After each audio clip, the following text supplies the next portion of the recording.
Greetings, hello, welcome everyone, welcome to DevChatter. For those of you that don't know, my name is Brendan, this channel here is DevChatter, and you are welcome to follow along with us, ask questions, or anything like that. If you are new to the channel, feel free to, say hi, introduce yourself. Feel free to click the follow button if you want to get notified of our next ones, if you do enjoy any of this show, of course. We here on the channel work on a lot of open source projects that we have out on GitHub. Everything we do here, as I said, open source, so you guys can contribute to it, take a look at it after the fact, make contributions, report issues, whatever you want to do. It is out there and available to people. Hello, greetings people in the chat. I will acknowledge everyone in a second. But also, if you are someone watching a recording of this in the future, either here on Twitch or over on YouTube, feel free to show up to our regular streams when we do them live, because then you can ask questions and be involved in the chat and the discussion that goes on here. Our streams usually are on Mondays, Tuesdays, Thursdays, and Saturdays at 2 p.m., noon, and 1, and all those times are in Eastern Time. And if you're wondering what those are in UTC, that's 1900, 1900, 1700, and 1800. Monday, Tuesday, Thursday, and Saturday. You can find all this information down below the stream, and you can also ask our chat bot by using the schedule command, if you are so inclined, and you can give it some kind of general location, like country, a city, a state. It's just going to search for it and try to take a guess, so it'll report back what time, what time it used. So for example, the one I just did there, it put it back in Eastern Standard Time, so if it does get it wrong, you'll usually figure out that it guessed your location wrong, based on where it searched for you. So, let's see, other things I want to mention. Obviously, if you do want to be involved in more discussions, our Discord actually is a great place for that. There's usually a good number of people there. It's got hundreds of developers in there, and usually at least 100 on it, 100 to 150 on at any given time. A couple of cool bits of news. So first off, we're going to be working on our DevStreams site today. That's an ASP.NET Core and C# site. It has JavaScript and Vue.js in it. We're using Dapper for our ORM to do all of our data access stuff, and we are using FluentMigrations to do both the migrations to handle our database change management, and I'm also leveraging it now for our initial data. So instead of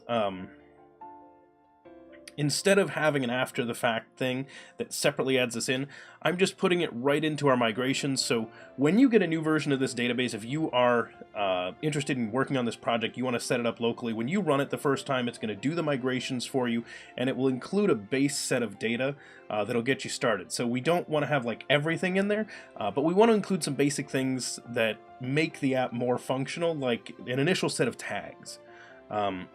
Once we get our authentication piece, obviously we'll create an initial user in here as well, and we'll add that as another script when we get to that point. So I'm going to show you all that code in a second. That actually I did that yesterday. I set this up. Well, yesterday?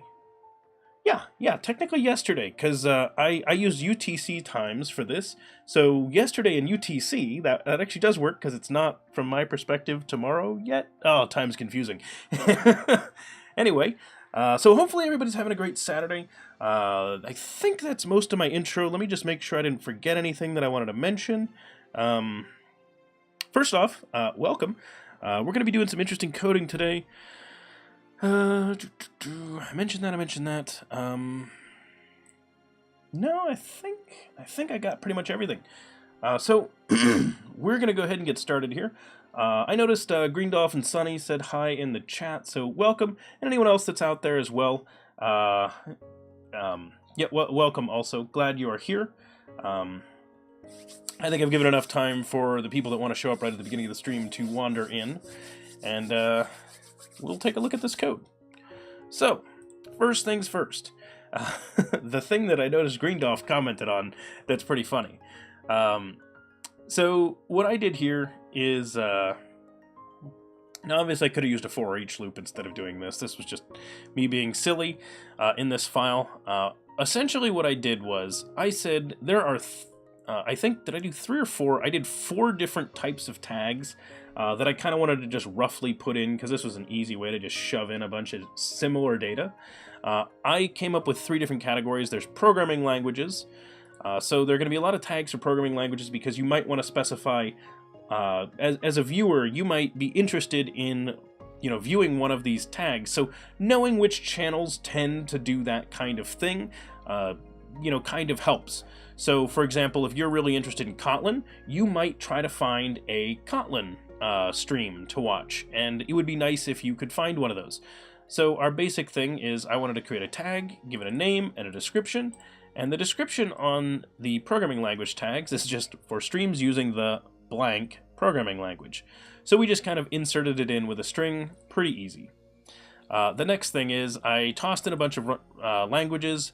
No, it's not an exhaustive list of languages. Yes, we need more. This is just an initial data set for development, so this is one of those, like, if your language is missing, don't worry, just tell, like, we can add it if you really want in the dev version, but in the final version we'll try to get a more exhaustive list of languages. So if whatever one you speak, because I know I'm missing tons of languages. Heck, I'm missing languages of like streams that I watch aren't even on this list, because I just wanted to toss a bunch in there. So I was like, what are like some of those popular languages in the world, and then a handful of others. So I just tossed in a couple. And for that one, I just said for streams where the host speaks in, language name. Which, yes, I know it's all in English. We're not dealing with translations of the site just yet. That's something that we can think about long term. This is, again, just initial dev data. And then lastly, I wanted to toss in some programming. I used programming types because I didn't know what to call it. So I was kind of like, well, you might be doing like web dev or game dev. And then some things, I guess this isn't programming type, this is development type, I probably should say here. But I'm not going to fix that variable name because it doesn't matter. It's not seen anywhere.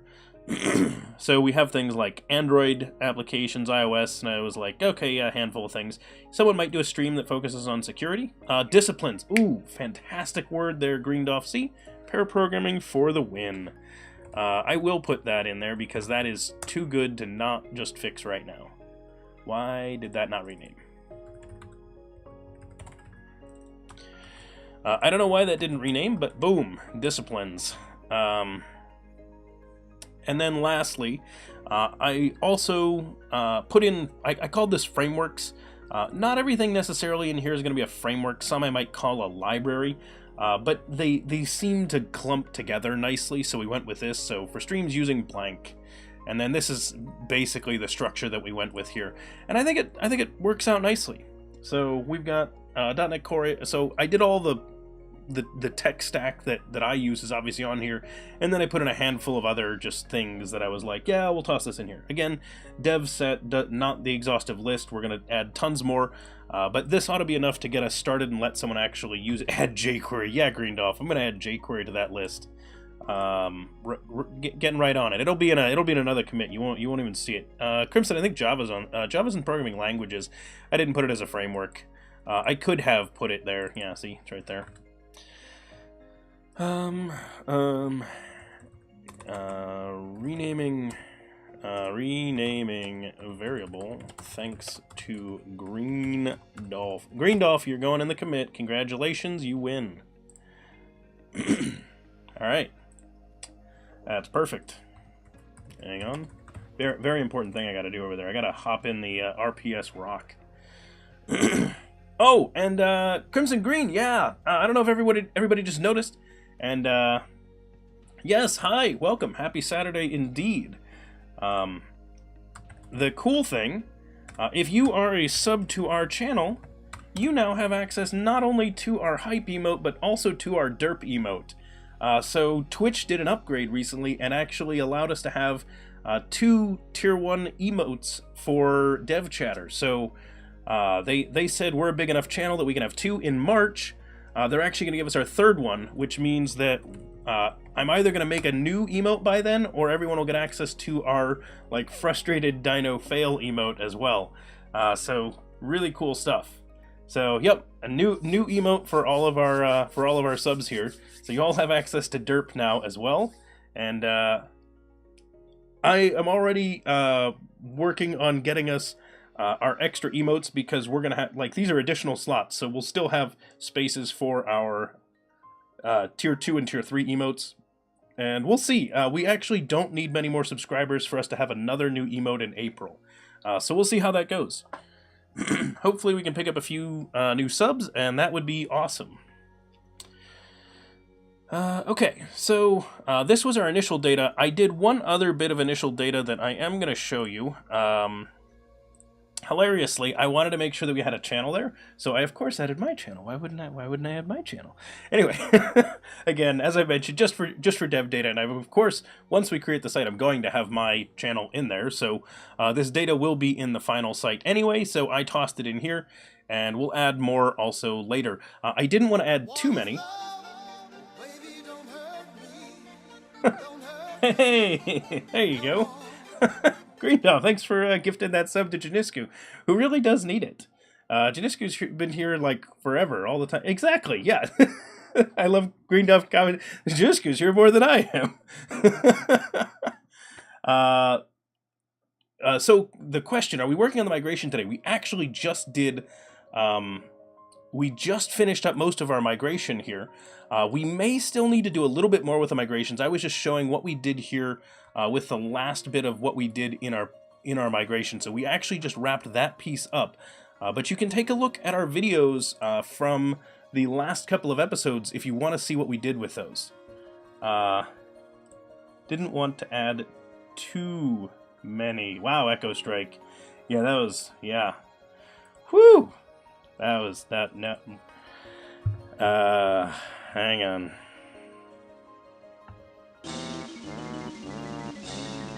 Anyway,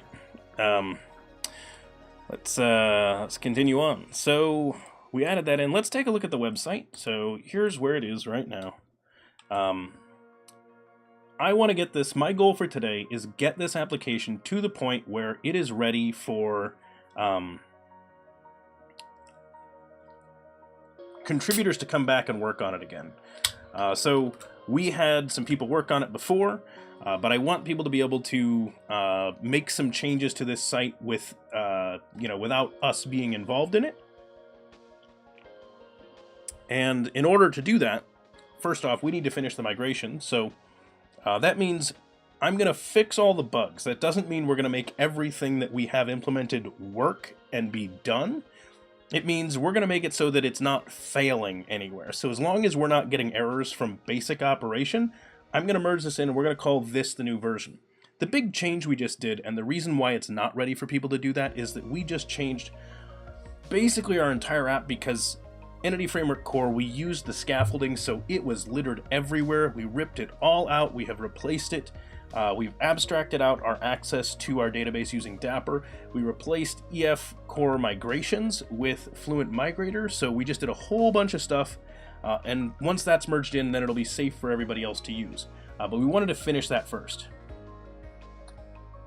Yes, foobar something something and far right. Yeah, it was the fourth one over, but yeah, okay, it wasn't meant to be political, but sure. So that is actually going to be part of this. I am going to update that page. So you are correct, Greendolf. So we want to get a couple of things on there. So let's think real quickly, what should be on that homepage? Because I do want to fix this so it's not foobar something something far right. So things that should be on the homepage. We should list streams that are live now. So we'll say live now. And we'll say this is just going to be placeholder text, DevChatter, and who else is live right now? Hey, Rubik's coming in with the Twitch Prime sub. Don't forget, Rubik's. You now have access to our derp emote. So first off, welcome, and second, we actually have two emotes now. Zoltra Lord. Wait, this should be on the front page for sure. I don't know which one that is, Zoltra Lord, but here you go. Code Base Alpha, Alpoha Alpha. There we go. Let's say Twitch TV /TV/.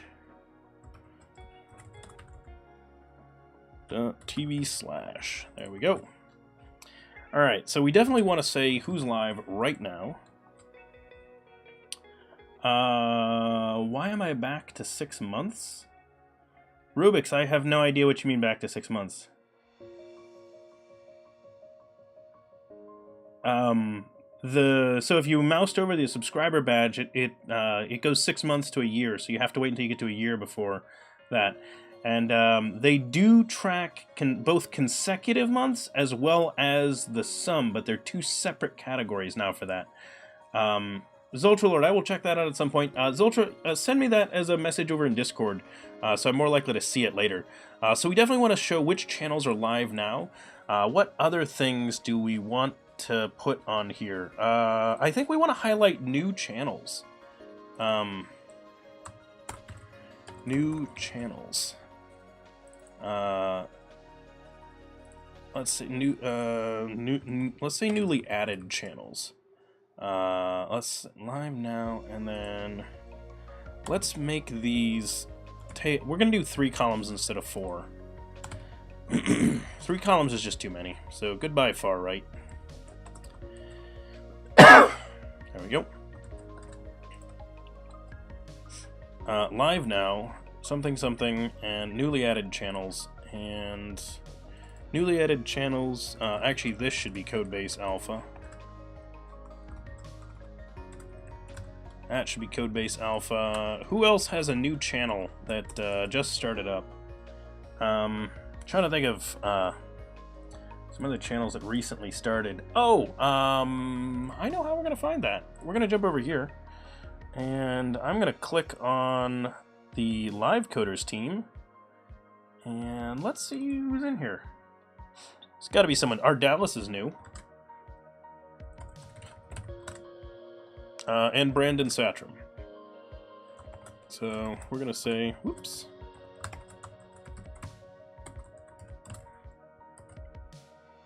So those will be newly added channels. It's supposed to be newly added to our site. And let's do this so that we can see it. What do we want to do? Actually, let me do this because I don't remember what it is. It's like... I cannot remember the key for this. So I'm going to go over here and I'm going to say this is to do show sites that are live right now. That's what it is. There we go. And then this one is... Whoops. There we go. And this is show sites, show recently added channels. And it's not sites, it's channels. Use the domain term, Brendan. You came up with one for a reason. That's why we came up with domain terms. Hype, hype. All right, what's going on in chat?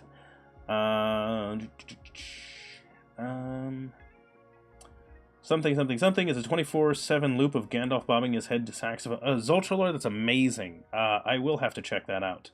I'm a big fan of those weird internet memes from a long time ago. Those kinds of things. I'm one of those people that was on the internet in the mid-90s, so I got really familiar with strange internet culture. Lots of good stuff. You could put the 3 newest posts from Watch People Code. Echo Strike, yeah, I could put that one in there. And Karen, welcome. Thanks for that follow. If I mispronounce anyone's name, by the way, just let me know and I will try to say it better, even if I've been saying it wrong for weeks. So this will not be Codebase Alpha anymore. We're going to do this. Whoops.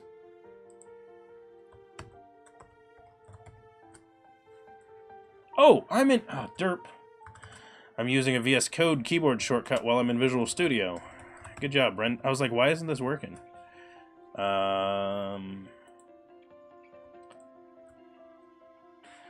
know what? Let's let's not put these. We're just going to list it this way, so it'll just be that, and then we'll put links in it. So we'll say C# Fritz, and this will be Code Rushed.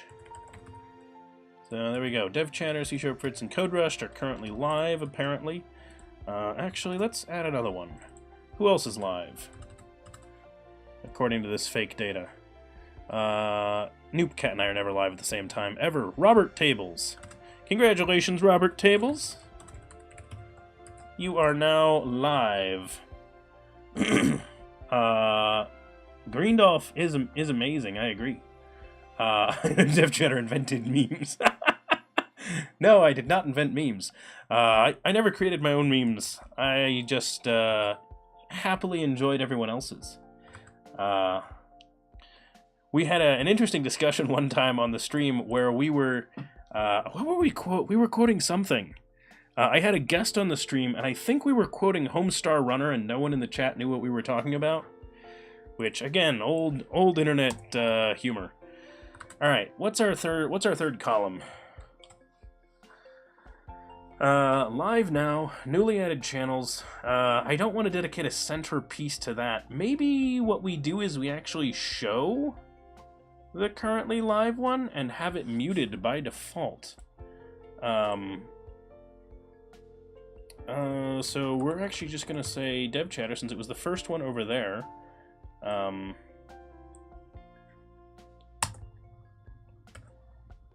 Let's say placeholder for showing the live, the top live channel.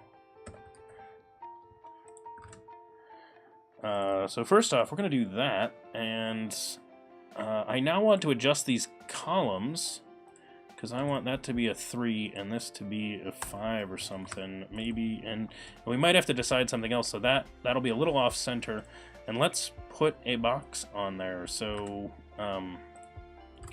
Twitch TV DevChatter. So this is one of the ways that I like to,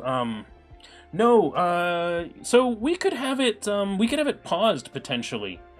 Oh yeah, or maybe a thumbnail, Greendolf. That would be a good way to do it. Show a thumbnail of what's going on. So maybe show what's on the following page instead. Let me see what that looks like, because I follow me. So hang on.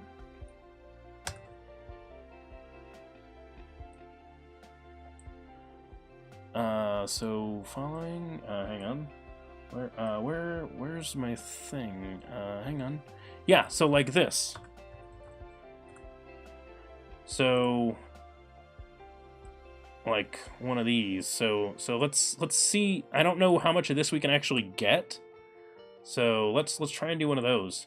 So we'll take this. I'm gonna put this as a placeholder image inside this project for now, and that'll be what we're gonna put in there. Is this? So let me go ahead and just toss it. I'm just saving the file in the project. You'll see it in a second. On stream, the DevStreams site, source, web. Welcome. Hey, we were just hosting you. Welcome. I'm guessing Hinkle's the last name, and F must be the initial for first name. But welcome. Thanks for following. Much appreciated. Hope your stream was good. I did not manage to catch it, but it seemed to be going well. You were doing stuff in JavaScript. I saw while I was setting up. Let's see, images. Oh, you were doing something with sorting. Sorting in JavaScript. I saw something. Were you using merge sorts, heap sorts, something? I saw some kind of sort, and I was like, "Ooh, I haven't done that in forever." It sounded really fun. Live stream tile. And sorry everyone, I can't see chat just this second. I will catch whatever it is you say in there in a moment when I read it. There we go. F Hinkle. Yep, awesome. I got it. Yeah, no problem. Oh, cool. Yeah. Lots of good JavaScript awesomeness. So that's really cool. You know, I just noticed something. A live 24/7 stream of chickens is sitting in science and technology. Yeah, no, I know, Zoltralord. The programming streams on Twitch have been undervalued for quite a long time. It's one of the reasons why we had been pushing so hard to get a lot of stuff set up. The streaming community. What? It must have been a year ago for now because I'd been streaming for like, I don't know, maybe a month when I was talking with C# Fritz about how we needed to, one of us needed to get to partners so that we could set up a like stream team, because that's really what would help promote the like developer community, live streaming community. And so he managed to get there, which is amazing. Because it means that we actually have like a stream team. So the Live Coders stream team is a newly created stream team that a bunch of us are part of, and I think it's really going to help grow programming channels here. I was going to say on Twitch, but then it's like, well, I mean, we like here. This is Twitch. I was going to hop over here and just grab the image and drag it in, because I think this will just do this. Yep, there we go. No effort. Let's see how bad that looks. Not terrible. So now what I'm wondering is, so that's just a placeholder, right? Not really an actual thing. But I think that covers the basic idea. If we can get something like that, if they have an API that gives us that tile, that would be ideal, which someone might be able to figure out. So let's add that as a suggestion. So I think that's a good set for the homepage, and maybe what we should do instead is, and actually that should just be this should just be a top handful, I think. So. Not just necessarily the ones that you follow, but how to phrase this? We want to show the channels you follow if we know what they are, but in addition, we want to just show some other channels that are live at any given point from our set. So my thought is this: let's put this in. We're gonna go over here. We're gonna say show live channels on homepage. For the channels, live channels homepage, we want to show the ones that you follow, as well as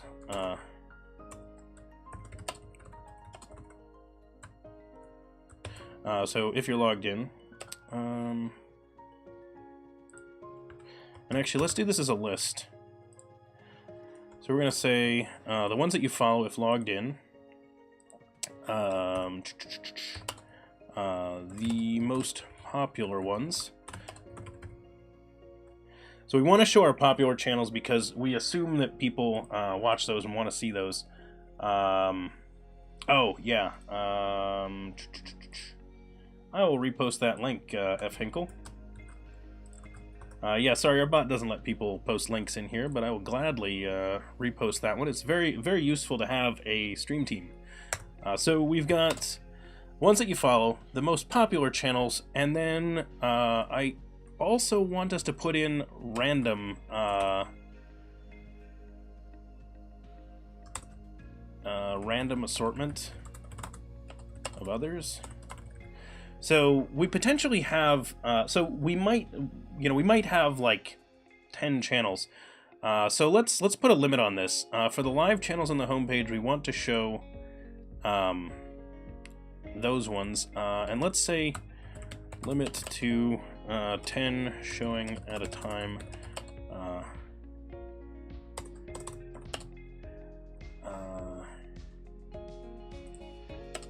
In order. So this actually is in order.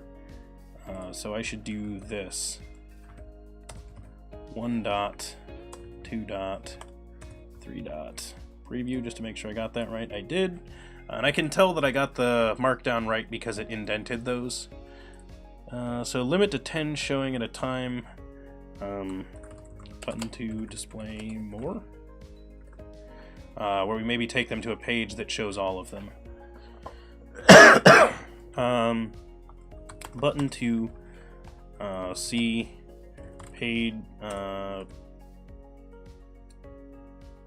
view of all live channels. That is a great enhancement that actually would probably be a pretty good first issue for some first issue for a newcomer, because it's really just pulling live data from the Twitch API, which hopefully we will have connected the Twitch API at that point. I kind of want to add an extra label for the Twitch API, so let's add one real fast.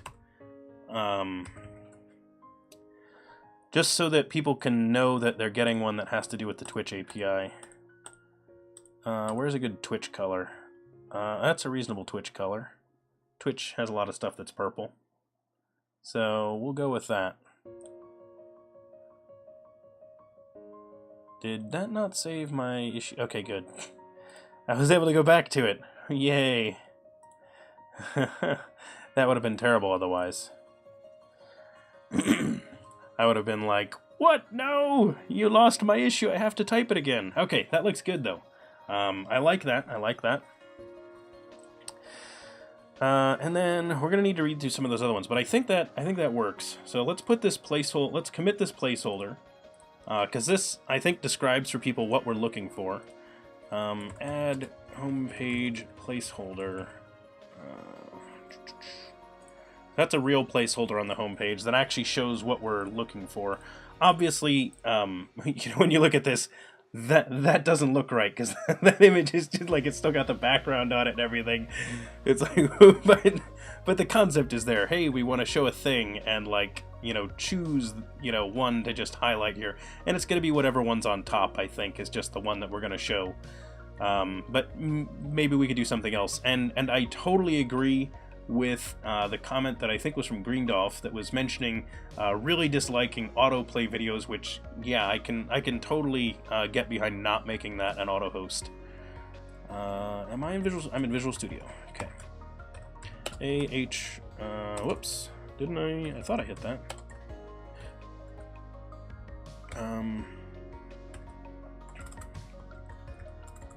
www.twitch.tv TV/that, and now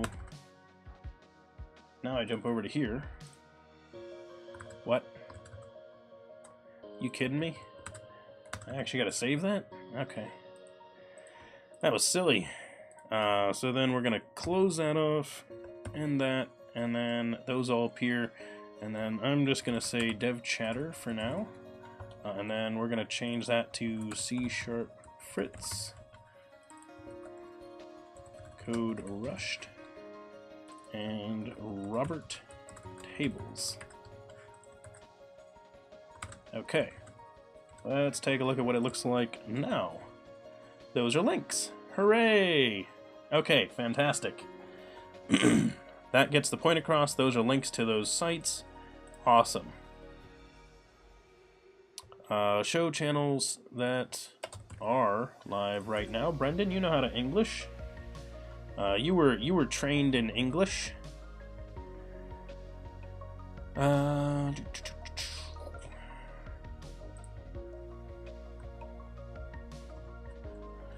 right. Let's see. We got that.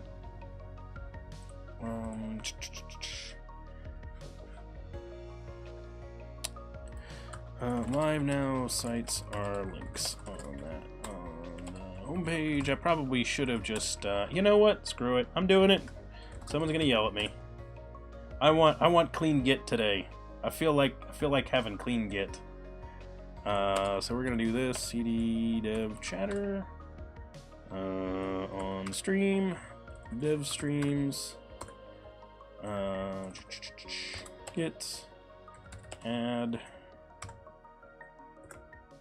Git commit -min, no edit. No one watched this. I didn't do anything. You saw nothing. That didn't happen. Anyone that says otherwise is lying. That totally didn't. The thing you just saw, you never saw that. I totally didn't do it. No one saw that.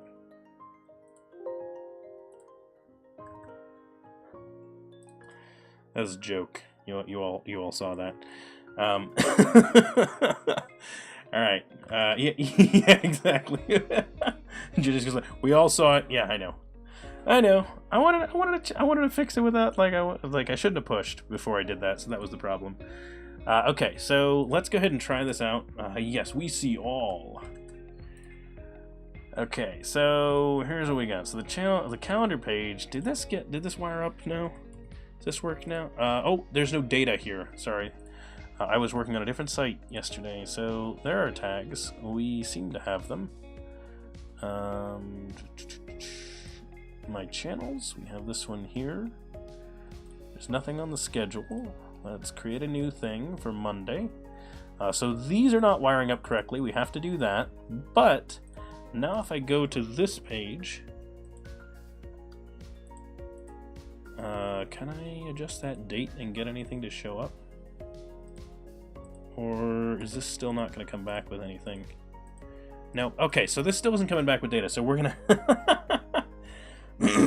thanks, Greendolf. Yeah, the thing that didn't happen. What? No, there's no clip of that. No, that's all made up. It's that newfangled thing that's an artificial intelligence that made that video clip. Clearly, I never did that thing. What was that? I was doing something. Oh, yes. I'm going to dig into why the calendar page is not coming back with data. All right, let's take a look. Network tab. Go ahead and clear out your stuff. All things. Just the date. Hey, S&B. With your 8-month Twitch Prime sub. And don't forget, you now have the hype and the derp emote. So welcome. C# Fritz was generous yesterday in James Montenegro's stream. Hi S&B, welcome.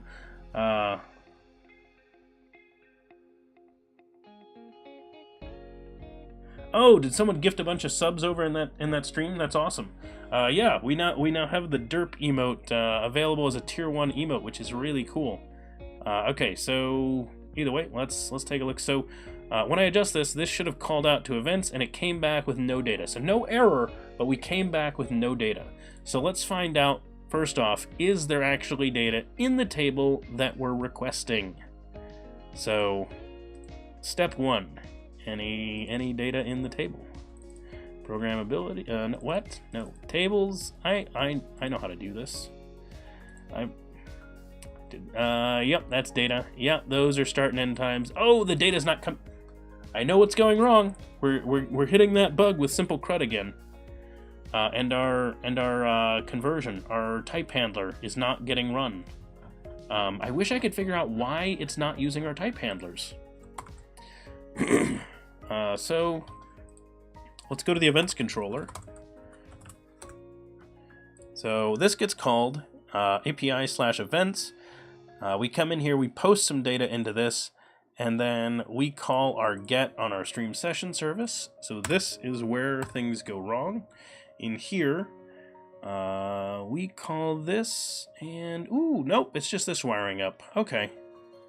So this is probably not set up correctly.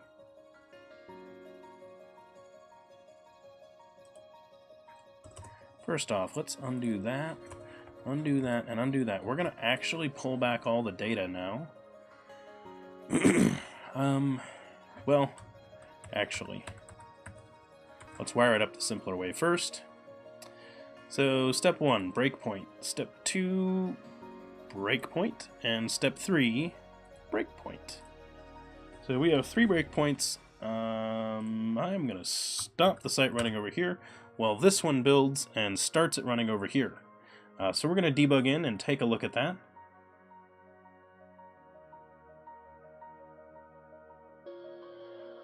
That's really cool. All right, here we go. Time zone, Europe, London, local time, that looks correct. Included tag should be an empty set. It is.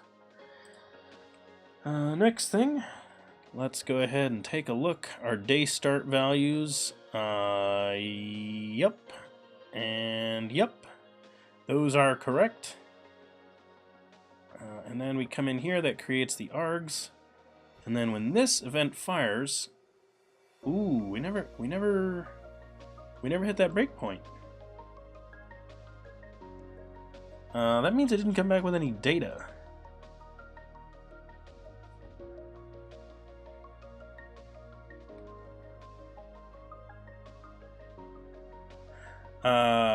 Greendorf, if you're talking about our site, it looks okay on mobile right now. It's not that bad when you shrink it down, but we'll see how it ends up looking in the long run. So we didn't get any data. Let's try this. Let's adjust the date down to 22. Whoops.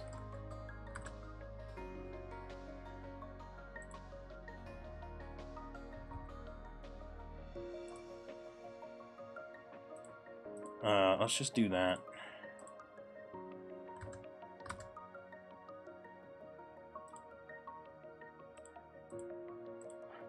'22 was yesterday. There was no stream yesterday. Let's go down to 21. There should have been a stream that day, but there won't be one in here.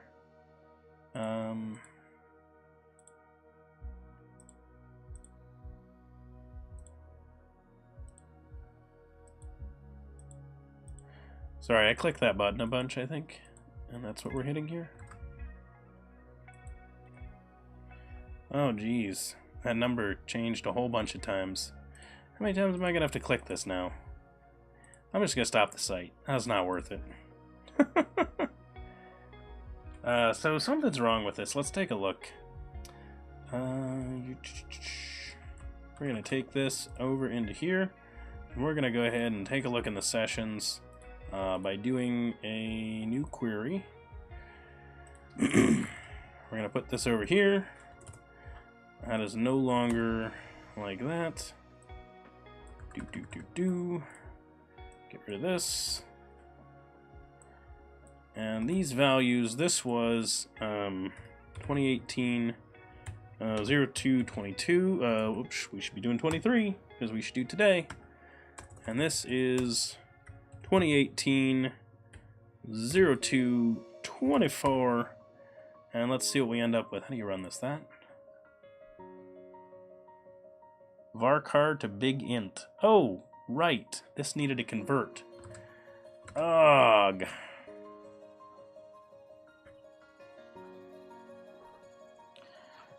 Table flip. I don't know what that is in that value. All right. Well, screw it then. We're changing things, everyone. Time to change everything. This is our big fix branch, so we're gonna do it. Excuse me. Sorry, still fighting this, cold and flu season, so it's not fun. Alright, here's what we're doing. We're going over to our handler. Local time handler. This is going to be... we'll do date time too.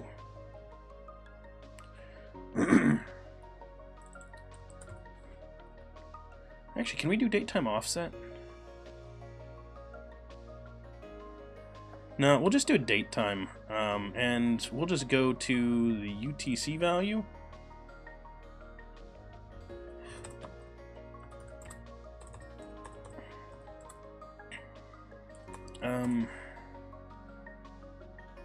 Oh, this is local.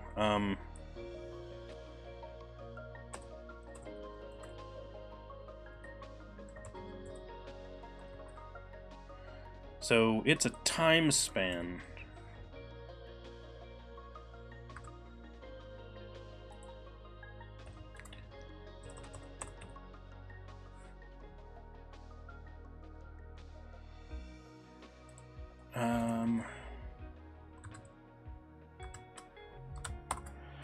Store NodaTime, local time.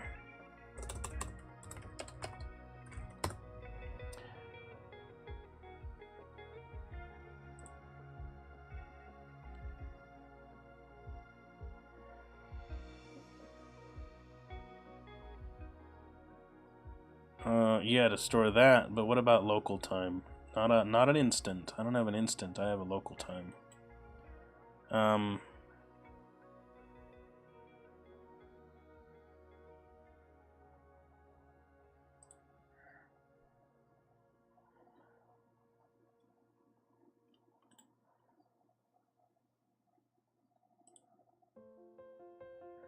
How do you flip a table in SQL? Yeah, you can pivot tables, Greendolf, in SQL. Haven't done it in a long time, but you can definitely do it inside your SQL statements.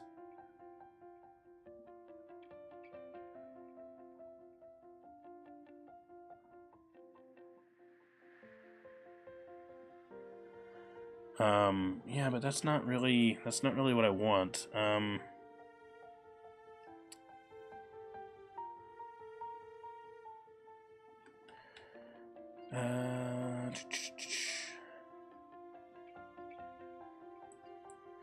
Alright, NodaTime Dapper. Let's take a look. Because I know he did this. What did he use as a local time? Did local date handler, local time handler. Oh, time span from ticks, and then that creates the time span. Okay. That makes sense. Thank you. Now I can do that. So now we have local time from ticks since midnight. This is a time span, which we'll call time span ticks.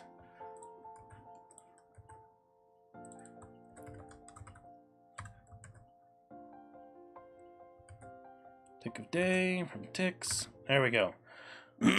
So that should do it. That'll get us a local time from the ticks, and then we just have to switch through time span, tell it it's a time, and that should be good enough.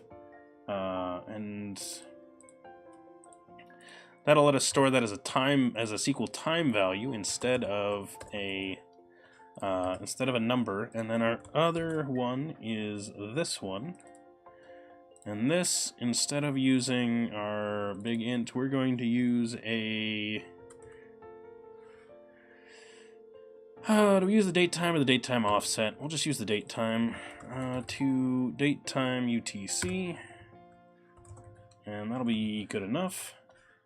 Yes, S&B, you absolutely have to love pattern matching. For anyone that doesn't know what S&B is talking about, these lines here are pattern matching. Essentially what I'm doing is I'm saying things like this. So we parse a value that comes in as an object. We don't really have what type it is at the moment that this is called. We're receiving some like object data out of the database, and it is in an object. It does have a type, but we don't know what the type is at runtime. We don't know what it is. It could be anything. So what we do is we say, that object is a type, and then this is evaluated with pattern matching. And the cool thing about pattern matching in C#, which appeared in C# 7, I believe, is that if you put this extra parameter at the end, this extra value, this is the syntax for it. You say is something. That is actually a variable that it gets stored in, and this variable has the type to its left. So this is a long, this is a date time, and this is a date time offset.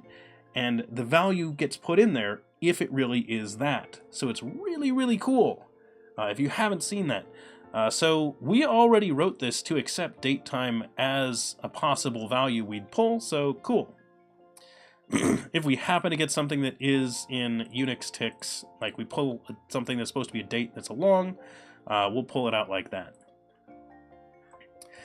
So if we try to grab an instant from a value that's a long, we will successfully do it. Or a date time offset, and it'll be fine. So this, we're storing them as a date time, which not the best type, but it's not the worst either.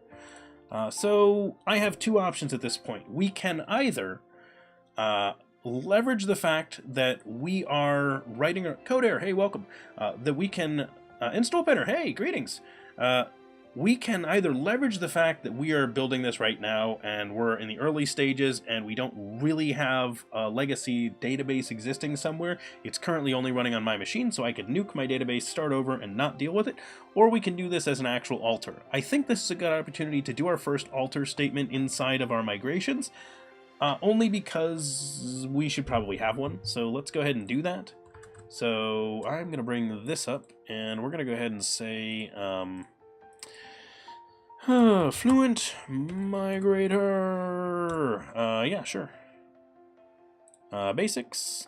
Fluent interface. And here's the alter. So roughly speaking, this is what we're doing. So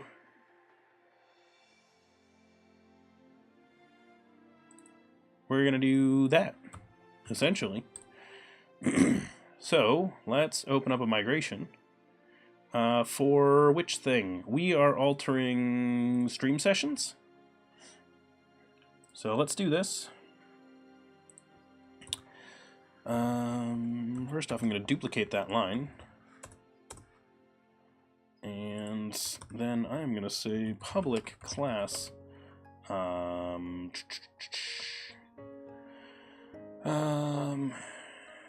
alter NodaTime types.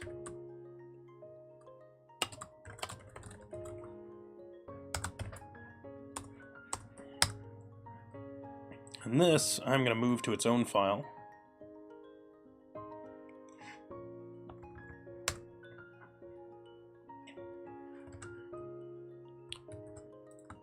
So that one should be on its own now. This one needs to get implementing its missing members, which we'll do right there. So now we end up with an up and a down. And there's our up, except we're not altering bar. We are going to alter stream sessions. And so stream sessions is our table, and we are altering UTC start time and UTC end time are our two values. UTC start time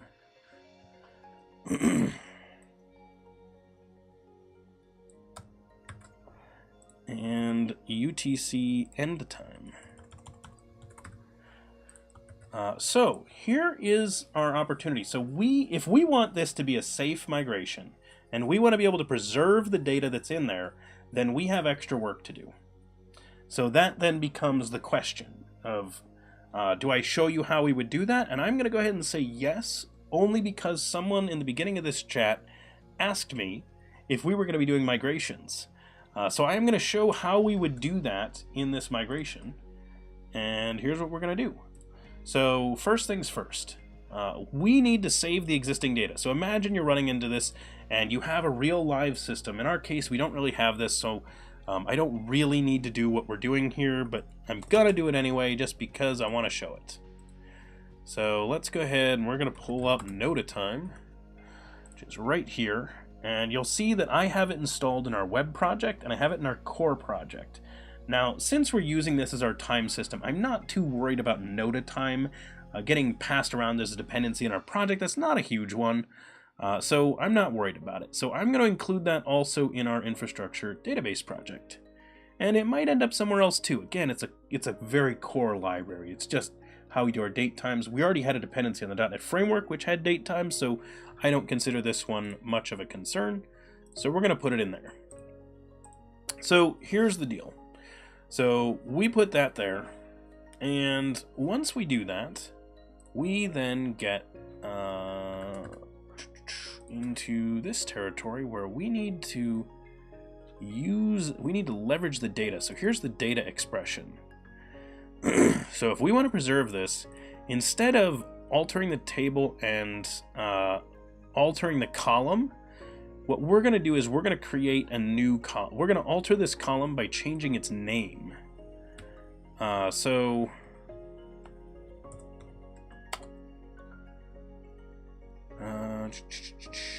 how do we change its name?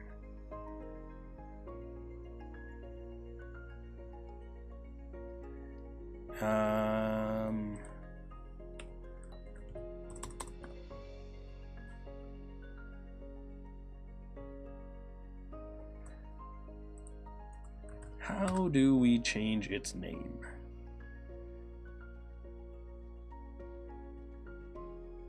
Rename. There we go. Derp. We just do this. We do rename that column on this table to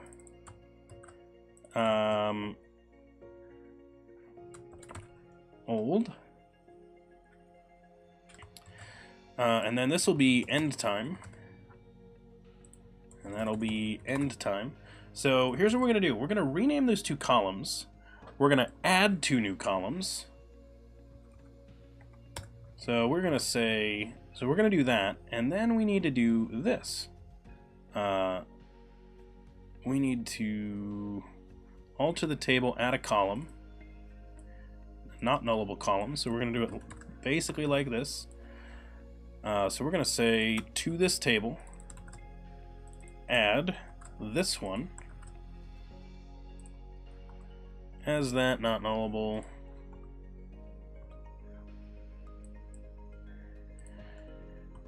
And then duplicate the line, because then we need end time. Actually, this is going to be nullable. Nullable. Nullable. So this is how we do this migration, because we have to migrate the data. So that's the trick here. So this needs to be nullable because initially we're not going to have the data. So once we do that, we then need to take the data. So that's our little table switcheroo. We're taking these values, renaming it so that we can put the same column back on with a new type. So that is the trick. And actually, this is not a date time, is it? It's an as time. Almost messed that one up. Because the stream session is just a time, not a date time. Actually, wait a minute. Wait, do I have that backwards? Wait. I think I've got that backwards. Local time. Stream session. Let me just make sure I don't get this backwards.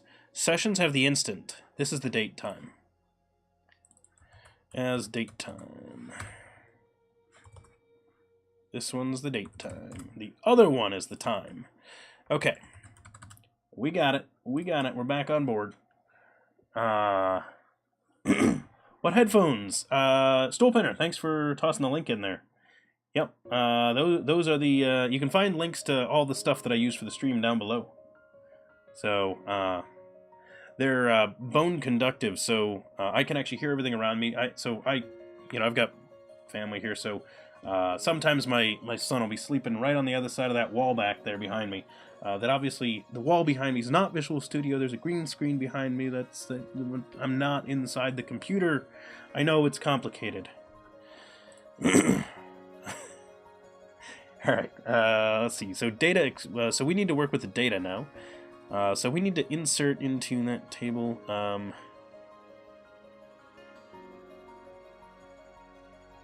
How do I transfer all the data from one thing to another? I could just select it.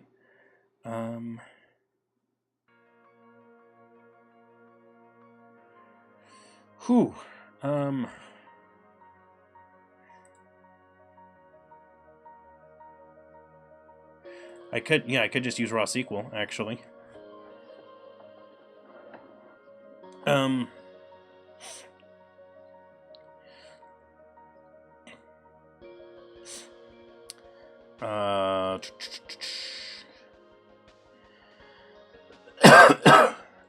Let's see.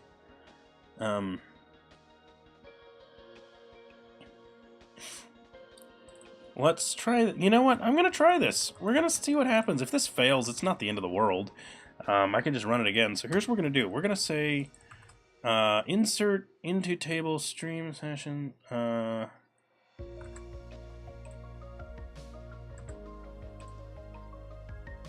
Or actually, can I? Is there update?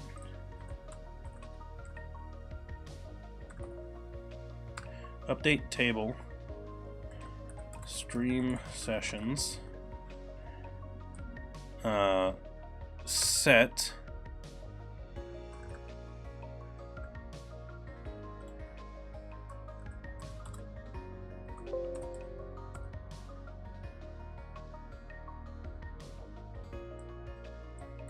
Yeah, hang on. So we're gonna say, hang on, set, what's the value? UTC start time equal to, now how do I, now going back, how do I, whoops. How do I, okay, raw SQL insert, there we go. Hang on.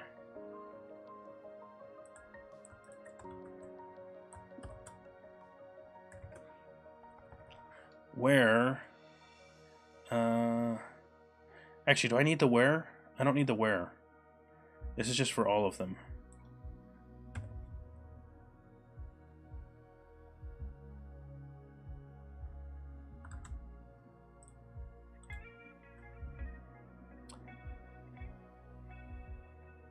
Oh, maybe I say dot all rows. All rows. Okay, so there we go. And then the raw SQL, I want to set it equal to, how do I,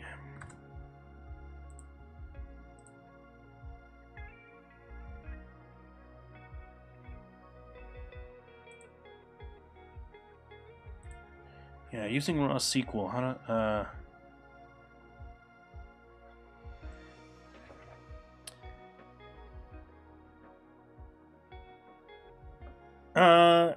it sounds okay for that. The main reason why I use bone conductive is just so that I can hear everything else that's going on in my house.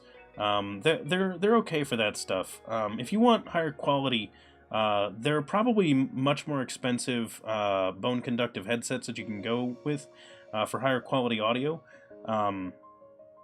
But this works well for, you know, doing phone calls and just a light amount of music, if you just, so generally like background stuff while you're working. The other thing that I really like about it is you don't have a big foam thing over your ear or on or in your ear, so it doesn't give me a headache to have it on. It doesn't make my head warm. It's not going over the top of my head, so it doesn't, you know, you don't get like the big weird thing happen in your hair. So I do like my bone conductive headset. It's not bad. So let's do this. So we don't want to do that. We want to insert the raw SQL we want to put in. I don't know if this is going to work. I just don't know. We're going to try that. And see what happens. Let's duplicate this and let's try UTC end time, and this will be end time as well. We're going to have to see what happens. Cross our fingers that this works. The down, I don't even know what we're gonna do for a down on this one. Heck, I'm not sure we need a down.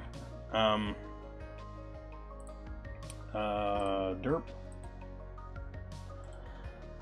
I don't know what to tell you there, Stool Penner. I'll kill the bot and restart it. Just give me a sec. Okay, so we have this. Let's find out what happens when we run this. First off, this needs to change. This is 23, and current UTC time. What are we? 7, so that's what, 1908?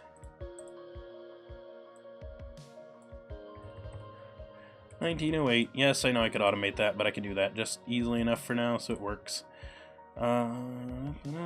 Geez. To do reverse this. Man, I don't even know how to reverse that. I don't even want to deal with it. So let's go ahead and start it, see what happens. Let's go! There we go. Running. Okay, cool. Alter table failed because column does not exist in stream sessions? Really? UTC start time? What line did it say that failed on? Where in this code? Migrate up line 98? What? No.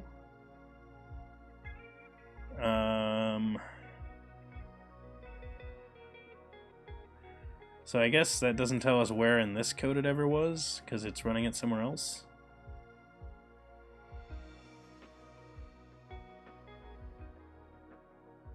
Oh, no, I altered no. Oh, I'm an idiot. This is supposed to add column. Derp. I put in the wrong code. No wonder. So this should not have done anything. Let's confirm that that didn't rename. Good. All right, there we go. There we go. Yeah, that was a derp. Yeah, yeah, S&B caught it too. Yes, I was adding a column, not altering a column. That was silly. Arithmetic overflow error, converting expression to date time type. Oh, yeah, derp. It can't do that because I need to convert it. So we needed to pull it out.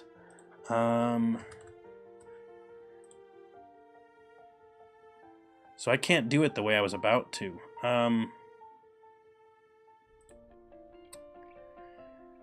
Yeah.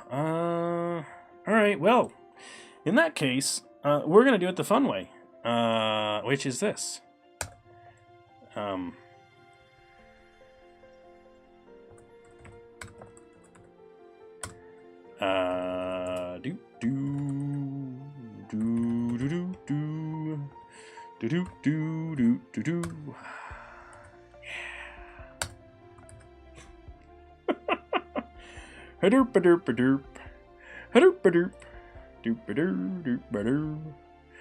Alter table, alter column as date time not nullable. I was gonna save the data, but now I'm not gonna deal with it because it's complicated. It became more complicated once I realized I don't have an easy way to pull the SQL. I think I could write just straight raw SQL, pull all the data using these migrations, put it into NodaTime, put it back in there, but that just seems like a real pain in the rear to update every single column that way. I think I'd basically have to set each one and do a where on the ID, and that just seems like a pain, so we're early on in the process, so we're going to do that. In theory, if you wanted to do it the other way, all you have to do is pull the data with SQL and just for each over it, and I mean, you for each or anything else, anything similar to a for each, put each data item into NodaTime variable, and when you're setting the value, they actually had a .where on the ends of those, and you just put in your, you just say your new object, and you'd say something like, you know, ID equals, you know, x.id. It's really wanting to autocomplete there because I'm in a syntax error right now, so Visual Studio is getting confused. But you'd put one of these on the ends of your insert, not your inserts, your update statements that were altering the values of those tables. But now I should just be able to alter the columns as long as there was no data in them. So we'll just switch them over to date times and not worry about it. And welcome to being on the beginning part of the project. Scheduled streams, we're going to delete all rows, and then scheduled streams has, instead of UTC start time, it has local. And those, whoa! Visual Studio gets confused sometimes when it's doing multi-line stuff and the new line gets created while you're typing.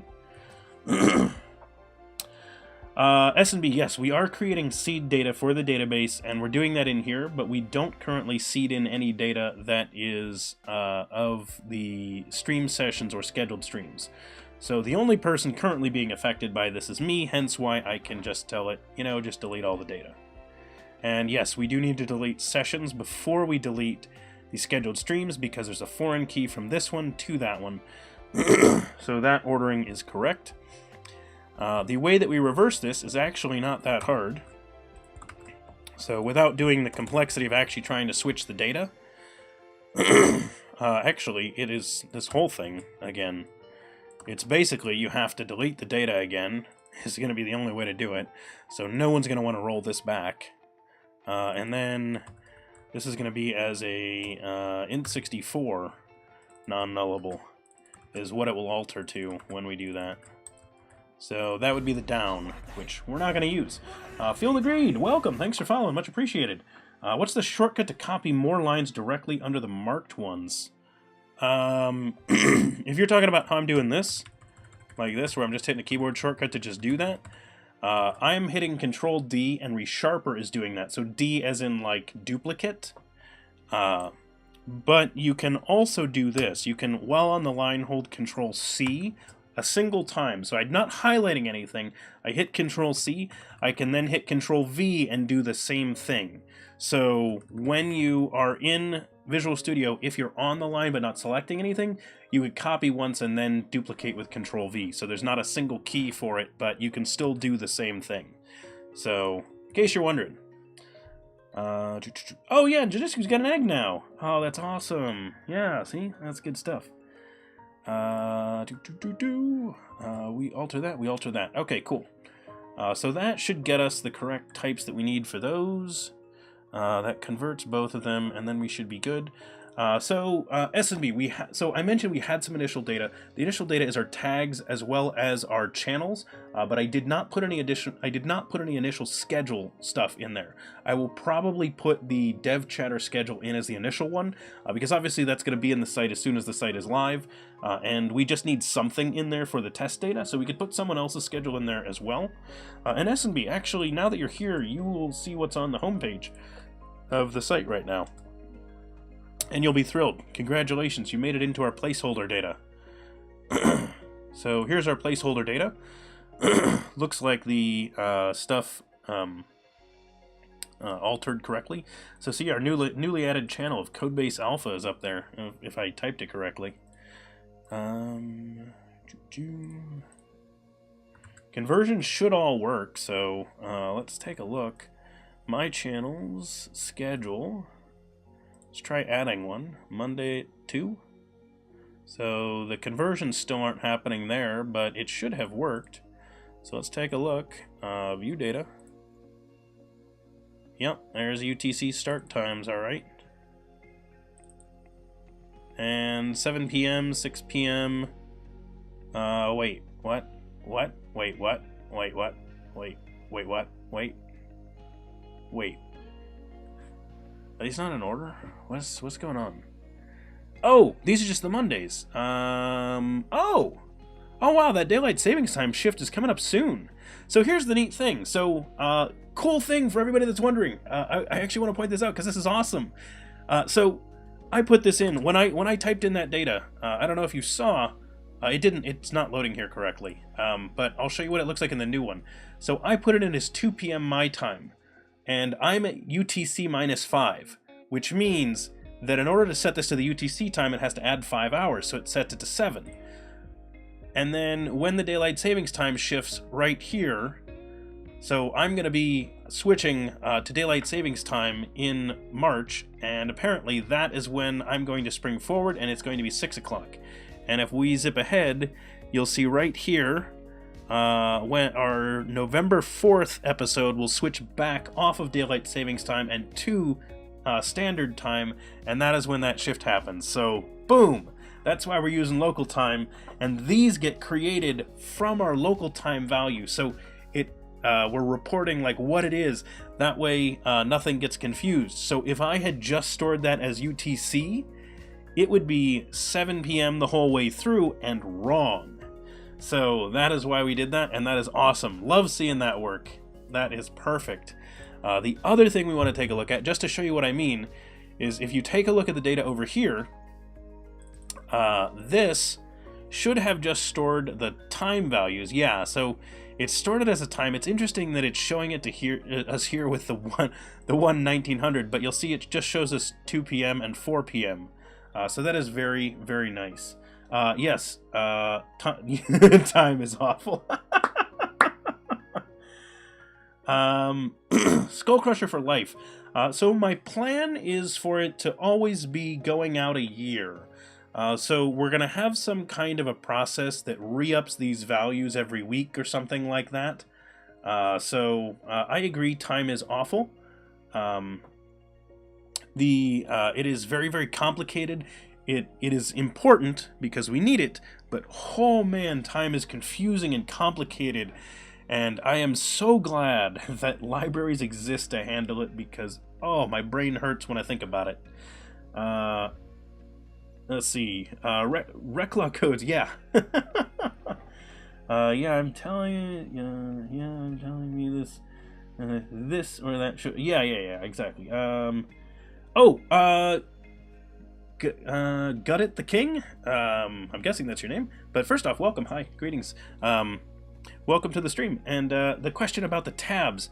This is actually coming from they're called the Productivity Power Tools. It is an extension inside of Visual Studio, and this is the document well.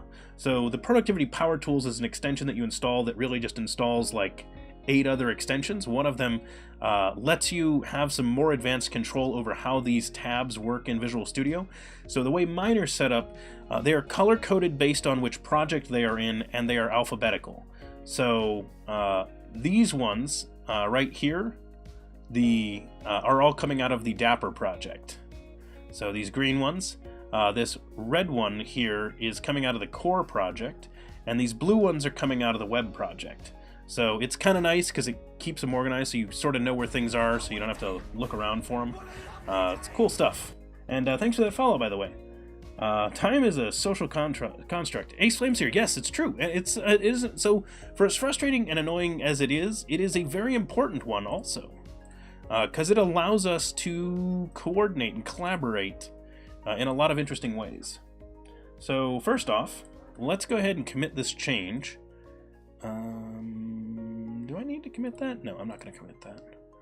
That is that. I didn't actually need that, so we're going to get rid of that. And then this last one is, okay, so convert, use SQL date time and time for NodaTime, instant and local time.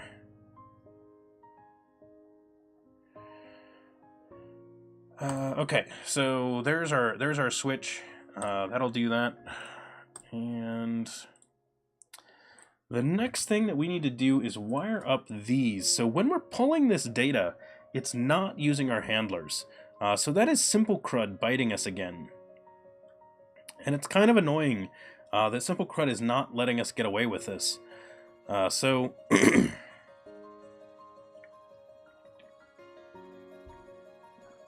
what we're going to do is make that work. So right here, the schedule page on index, we're going to take a look at what's wrong.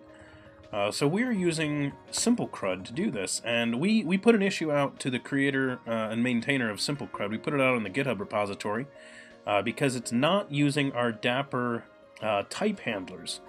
So hopefully that gets fixed, but until it does, we're going to go ahead and just replace that code with code that we write ourselves that will do it. So essentially not using Simple CRUD. So having to do it ourselves. So let's go to our get, which is right here. And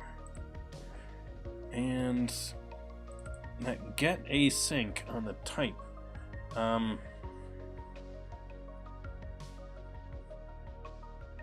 So we switched to Simple CRUD because it did a couple of nice things for us. But I might just drop it now because we need to make this work.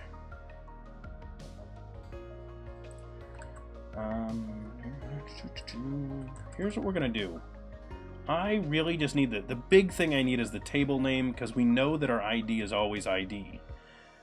So for pulling a value by ID, that already works. So what I'm going to do is this. Dapper simple crud.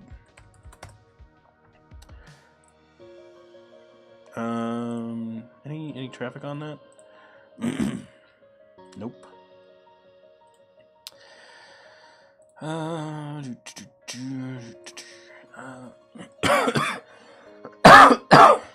Let's see, table, attribute, get custom attributes, single default get,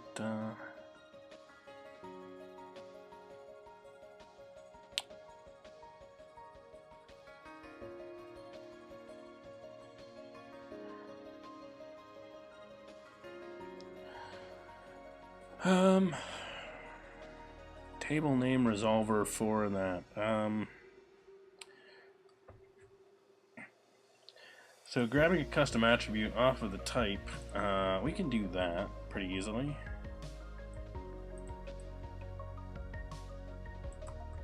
So we're going to do that for now, right here on our getter. So that's going to be type of T, get custom attributes, single or default, name type is table attribute. We don't need to use, I guess we can use the Dapper one, it doesn't really matter. Steps, first off I'm going to say steps, welcome, thanks for following. Much appreciated. That is of course the best way to get notified when we go live. So that'll get us the table attribute, and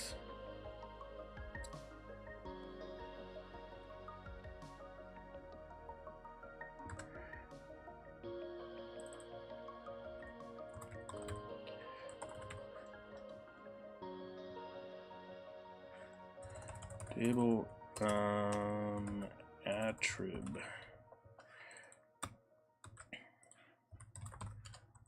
string table name equals that dot name. Yep, that could totally be a null ref. Thanks for that, buddy. Much appreciated.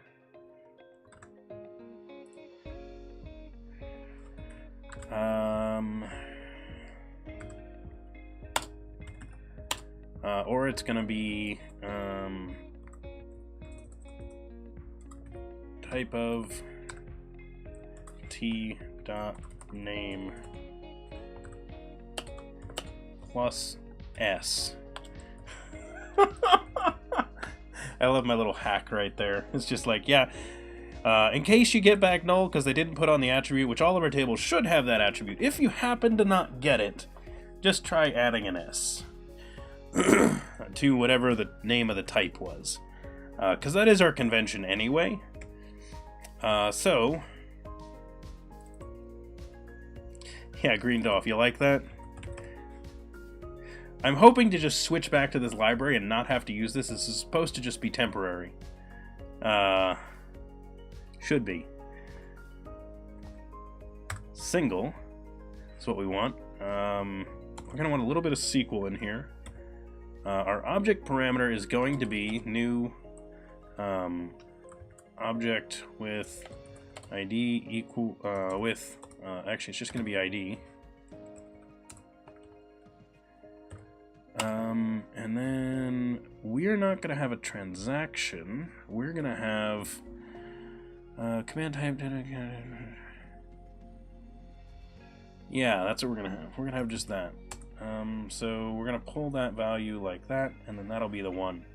Okay, so this is our SQL.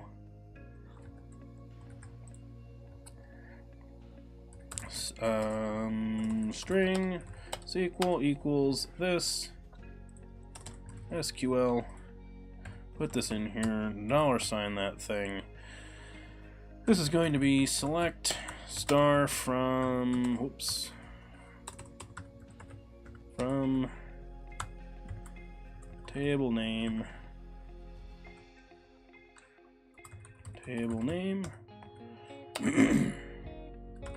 where ID equals at ID.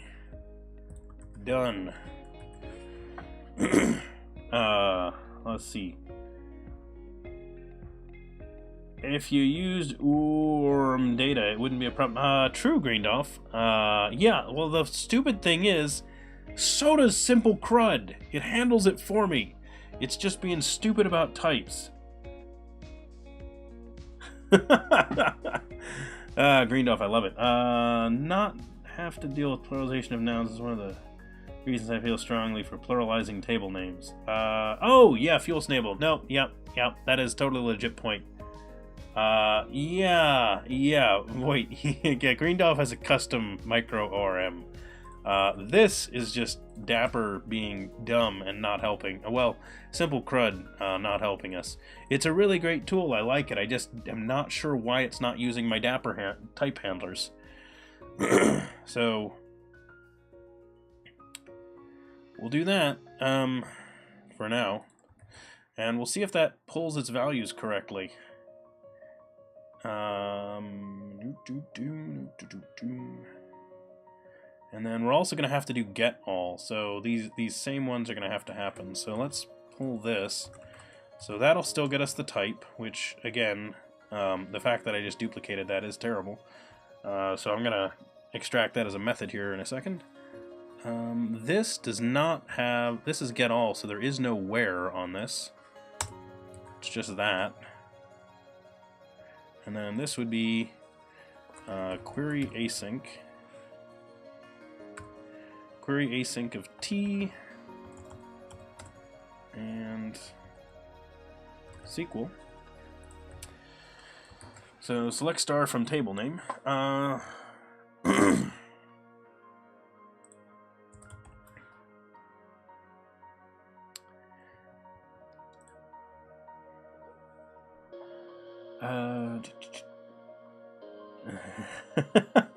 Greendolf, you are not the only person that likes writing ORM code.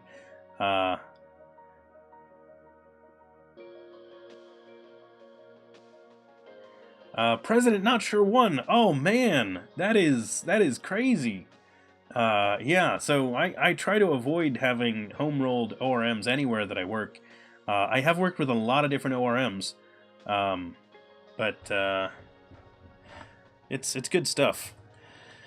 You gotta love the tech world. So let's make a little helper method here. So we're gonna extract out a method that we're gonna call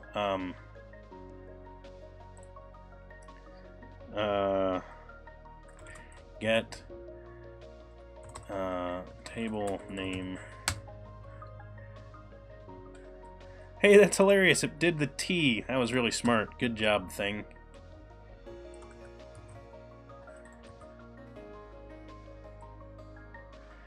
ReSharper was very smart today. There we go. Get table name is totally a method now that gets us our table name that we can use. So fantastic, hidden away. Oh, got it, the king. The $sign is a relatively new feature in C#, might have been C# 6 or 7. It is called string interpolation. It's very, very useful. String interpolation is a big old fancy word that basically means inserting stuff into another thing. So that's all interpolation means, big fancy word. And essentially the idea is that means I can put variables directly into my string. So table name is a compile-safe actual value that gets inserted into the middle of that string wherever I want. I can put as many different variables as I like. So it is basically kind of like doing a string format, but with... So it's like doing a string format, but with the, putting it all together that you would get out of string concatenation. So it's pretty nice. And this, of course, as you mentioned, is just, the way that we say, hey, that's parameter in our SQL query. So, yep. No, yeah, you were talking about the @ which changes how that works. Yep. The @ is avoiding SQL injection. So this is a table name that's coming from ours. That's not a user input, so that's why this is not a SQL injection concern. Because, let's put it this way, if they can change the internal values of our code, they already could have just altered the string. So SQL injection doesn't matter. They could just alter the SQL statement. If they can get access to running strings inside of our code, we're already screwed. Like, they could have done it by altering the SQL variable instead of altering the table name variable. Seems easier. And Wasted FX, welcome. Thanks for that follow, much appreciated. Yeah, exactly. Like, there are some things to be said for, like, yeah, once they get this, it's like, they had better access already? Like, why would they need this other one?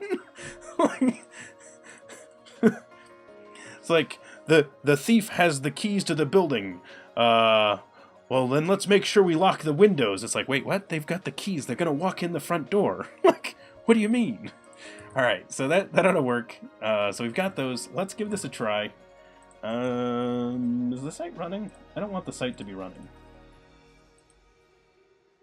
Stop the site. Oh, I just realized I never restarted my bot. Derp. Bot's going to be running again, everyone. That'll be the bot. And then over here, let's jump into this. And we're going to run the project over in just the command line instead of running it in VS Express. IS Express. I know my words. So I'm going to change that to 1001. Oh, the connection's not private. Cool. Derp. Alright, cannot perform runtime binding on a null ref. Ooh, ouch! Null ref. What did I null ref? Index, CSHTML, Dapper CRUD repository, query a single on a SQL and a new ID. Hang on. Channels. Schedule. Boom. Okay, yeah. So when I go here, it says this. It's, I'm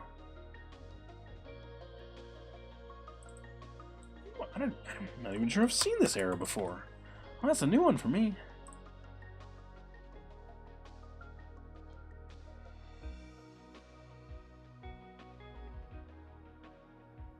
Oh, wait a minute. Hang on. What?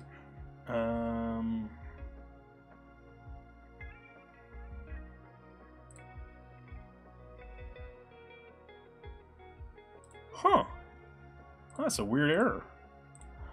Well, we have an easy solution for that. What was this calling into? Out of curiosity, before I mess that up, it's query single, so we were doing a get on channel, probably, right? Yeah, get on channel.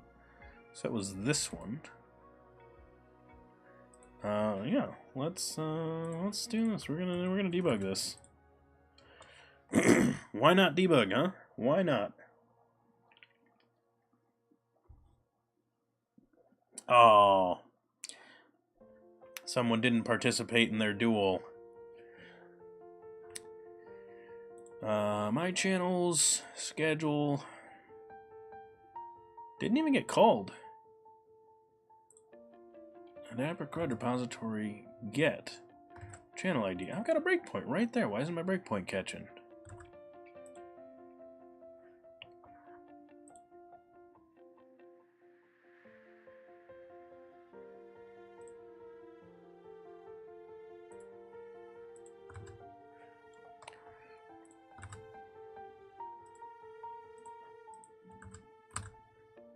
Oh, we're not derp.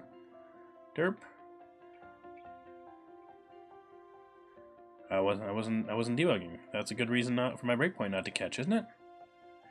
Seems entirely legitimate. Put the breakpoint back.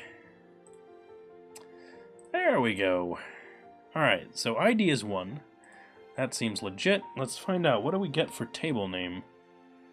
Table name is channels. Yep, that's the table name. The SQL that we end up with is select star from channels where ID equals ID. We're going to put that in as the variable. Connection definitely exists.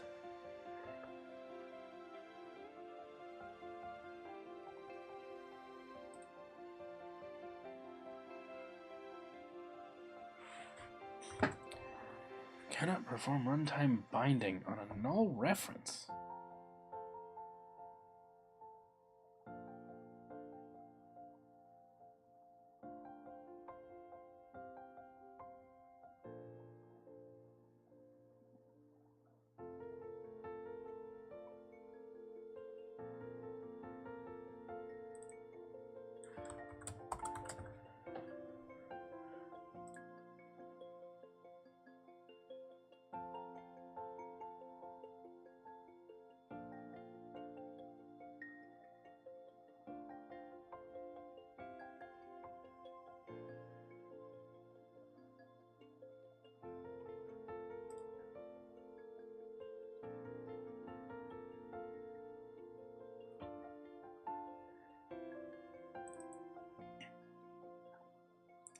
Scheduled streams might be coming back null. Alright, we're going to drop those breakpoints there and see what happens.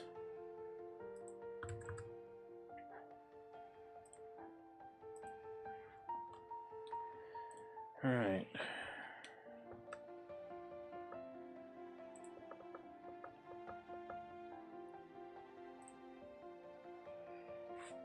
Yeah, we are not even getting to, like, there is no thing to get to. I'm not sure how that's happening so quickly there. Because when we go into this, we get here, and that should definitely get us back a value.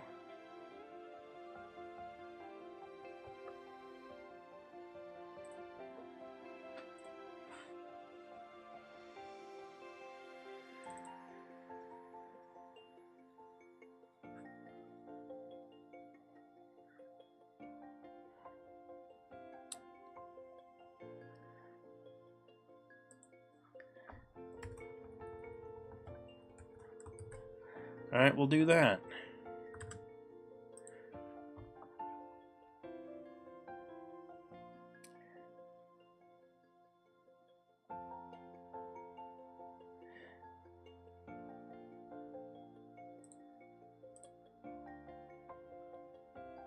I'm gonna sync this value. We're gonna get rid of the async and see what happens.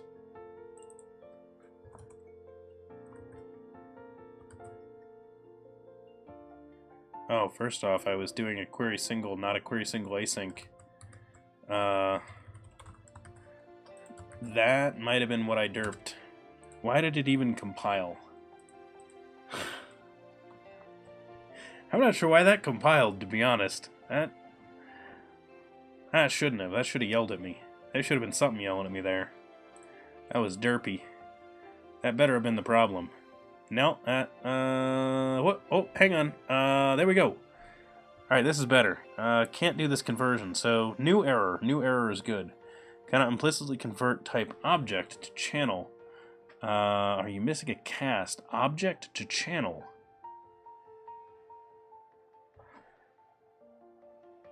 Query single async. Whoops. T.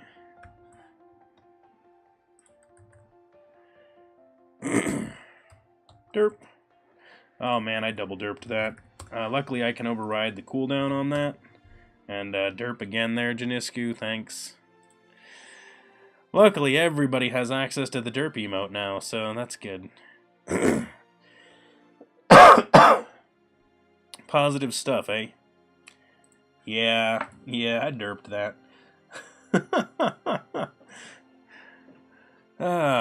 It happens. We all derp things from time to time. There's my derp.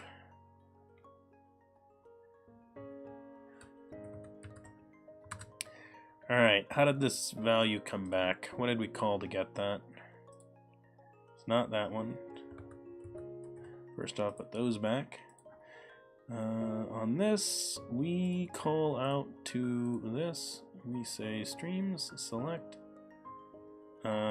Streams.select. Where did I get streams from? Streams came from here. So that's this call. This has got to be using. This is probably using simple. Yep, it's using simple CRUD right there. It's using getListAsync, which no longer works. So we're gonna duplicate this line. Comment it out, because to do use this when simple CRUD is fixed. We really should take a look and see if we can help simple CRUD get fixed, because it is a big pain in our rear that we can't use it right now. Const string SQL equals that. Select star from scheduled streams where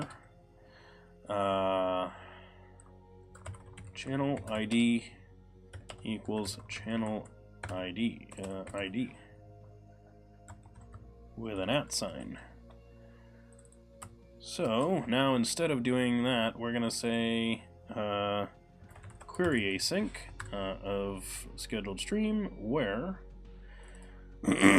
So instead of a where, it's gonna be SQL where. Channel ID equals channel ID, and actually, because that was a capital C there, I'm going to go ahead and match it, which it's going to be that. Now this should work. S&B, not rigged it. If S&B wins, it wasn't rigged. Clearly, that's how it works. How would S&B have rigged it? He's only a moderator. And Maui77, welcome. Thanks for that follow. Much appreciated. Let's see, does this work now? Derp. 500ing, huh? Oh, that's a new one. Let's take a look. We derped something. That's fine. It happens. Channel. Schedule. Oh, what a day! What a lovely day! What? What are you smoking? Scheduled stream. Plural. Channel tag. Plural.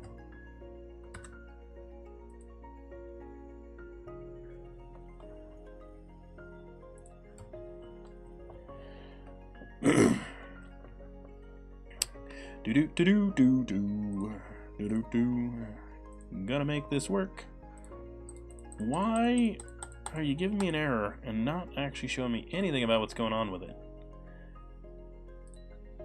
Alright, we're gonna toss a breakpoint back here. We're gonna see, is it like not wiring up to that for some reason now?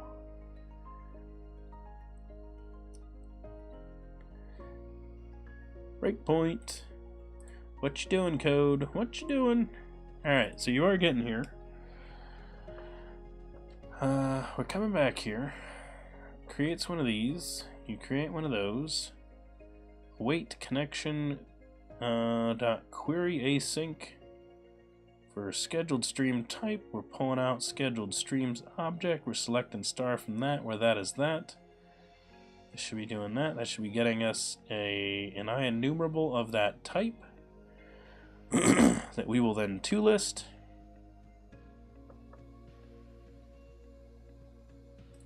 And that's where it blows up. Alright, so what is going on with this then? What is it? Is it this? No? This?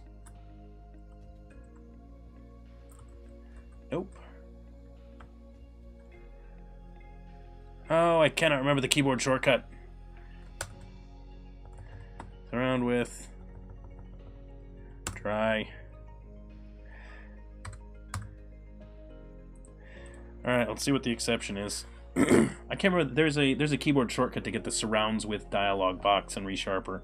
I used to know it a long time ago. I can't remember what it is. It's super convenient to be able to just be like, yep, surround that call with this thing and let's see what happened. Okay. Error parsing column 3. What's the deal? E. toString. Okay, what happened? Error parsing column 3, local time string. Okay, so we told it to do a time, but since it is a date time, it didn't know how to parse it. Okay, that's fine. So we're gonna go make sure that local time has that conversion. So, local time handler. If we pull it out and it's not a time span, we're not going to throw an error. We're going to check if it's a date time. Date time. We're going to say local time from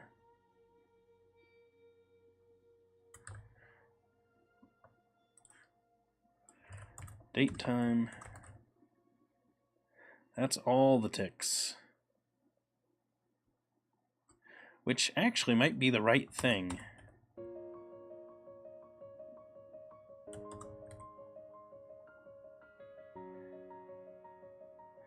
There's the time span.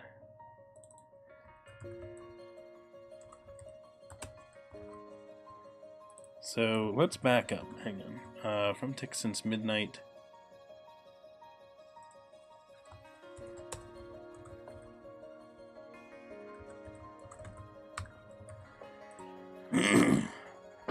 We'll say datetime.timeofday.ticks because that should get us to the time span, and then it should work again. Okay. So now we have that conversion, and... Oh man, Fuel Snable, that joke is terrible. Yep. Well, we knew it was going to have something to do with this. We were just changing this. Okay, so the values are displaying here. That's good. The values are displaying there.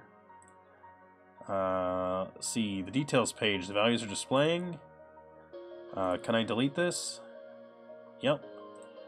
Create a new one. Values display. Create the Tuesday one.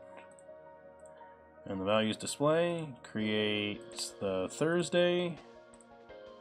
Whoops. Wrong direction on time. And then create Saturday. And... wait, Saturday's this one. Oh, I messed them up.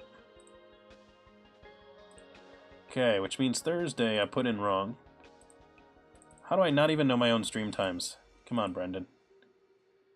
Whoa! Okay, so edit's broken. So boom, that was our quick check there. You like dates in your porridge? That's perfectly fine. If that's what you like, Stoolpen. If that's what you like, that's what you like. There's always time for another dad joke. Thanks, Fuel Snable. That was great. Love that. Love that. Alright. Password all that. Can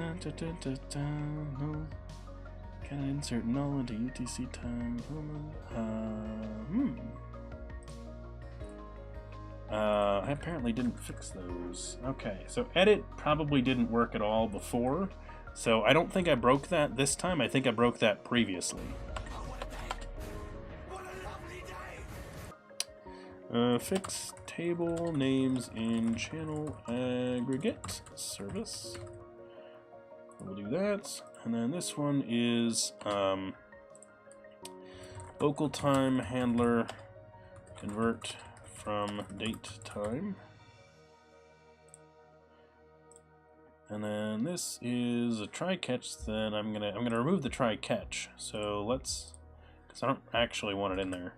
So inside of not that, this one, I'm gonna do that. So now the change is stopping using simple CRUD.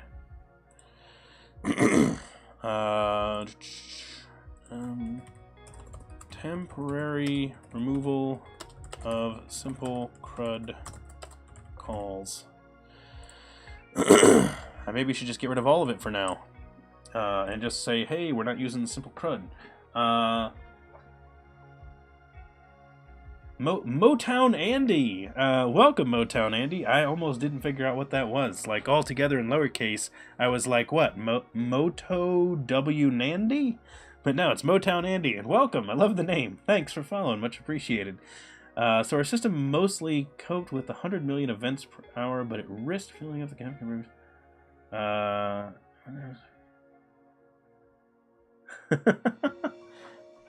right. Heads up for anybody that is a sub here. I did mention, so I know I mentioned already that we have both the hype and the derp emote available now because Twitch actually lets us have more than one tier 1 emote as an affiliate, and that was as of yesterday. They did start allowing that. But then in March they're going to allow a third, so I'm either going to bring in our fail emote or have some new emotes commissioned. So ones I'm thinking about, just a heads up for anybody that's in there. I want to do something in this style with our dinosaur. Like one of those kinds of things. I think that would be a lot of fun, because we'll probably have a third and fourth emotes on tier 1 eventually as well. So we'll get that. I got mine. There's a guy on Fiverr that did a bunch of other emotes that I like, and so he did ours. So we'll... I can send you that info over on Discord, SNB, if you are curious. But yeah, I want to do one of these ones where, you know, you got the little dinosaur. I want him, like, holding up a little heart thing. I think that'd be quite fun for those. So, good stuff. I do expect that all of our emotes are going to feature our little dinosaur. That is my expectation, is that we are going to maintain that theme there. I think it's a fun one. Okay, so on the site, what is currently breaking? Site's running, right? No, I don't have the site running. Let's run it here.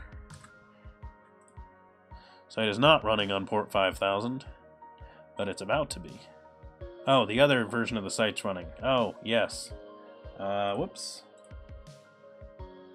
DevStreams, stop the site. There it goes. So we have this version going. So hop over here. We have a bunch of data in here, so edit is failing, because when I go in here and I adjust these values down on the Thursday one and I click save, it goes and tries to recreate all the sessions for it, and that seems to be what's failing. So let's see if we can't take a quick look at that. Scheduled stream service update. So scheduled stream service, and the method we're going to is update, which is gonna be down here somewhere, right there. And then where does it fail? Line 99. Line 99. So when all on the session select... Oh, yep, that's totally gonna fail, for the same reason that this one failed. So let's come down here. We're going to put in that same to-do that we had in the other one, and comment this out. And this is going to need to get... whoops, I went past it. It's going to need this. So instead, we're just going to do a for each on that, and that's going to have to be good enough for now. Whoops, didn't I copy that? I swear I hit Control-C there. Maybe not. Let's click it a few extra times. That'll make it work. Sometimes you gotta really force the computer to do what you want it to do. It's all about showing the computer who's really in charge here. All right. So sessions equal. Yeah, that should be the same thing for that. I can't wait for that to work again. What else did we change about this? Instead of that call, we did this one. So let's steal this, copy it a whole bunch. Whoops, actually I need to take the ID value too, or that's not going to work. No, ID I don't need, because that's already going to happen on an update. We already have that value. Okay, that's fine.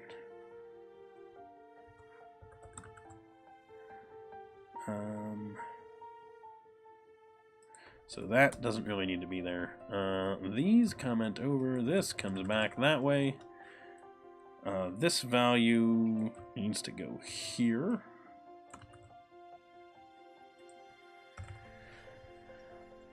Okay, so we've got that. So that is await that connection to happen, and then to do use this. So this one is so the other one's always the same.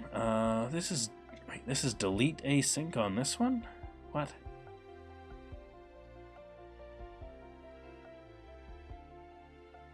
Actually, that might not be the right thing. That should work anyway. This doesn't need to get commented out. That one's gonna happen regardless. So let's undo this. That was happening no matter what. We need to change the other one, which is this. And we're going to have to update our SQL for it also. Okay. So that's this.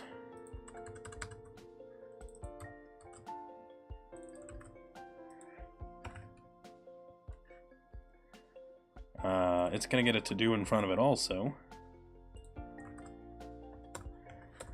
And, okay, so we have these, so I put in these to-dos, which are basically the, once Simple CRUD gets its major bug fix that prevents us from using a part of Dapper, I'm not sure what the heck is going on, so I really want to get that fixed. Because once it is, we can turn those back on. So we're having to put in these temporary little fixes here, which is quite irritating, to be honest. So the first thing I need to do is I need to change this. This is not scheduled SQL. This is insert scheduled.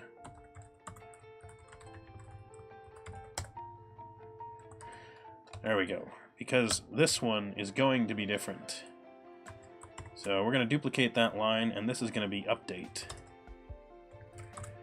And the sad part is, it really isn't much different. What's word wrap? It's like, what? No. What? No. No. Stop. Stop, computer. Stop. Update this. Set. Oh, jeez. Oh, man. I forgot how different I forgot about the fact that an update statement is going to be so different from an insert statement. This is actually a pain to just copy pasta, isn't it?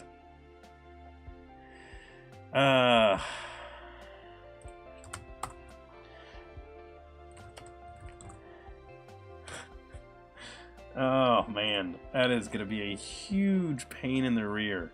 Alright, so here's what we're going to have to do. I'm trying to think if there's a shortcut for this. I don't have a good way. Okay, so here's what we're going to do. Set. Going to be a huge pain in the rear. Let's do this in Visual Studio. I want to do this over there.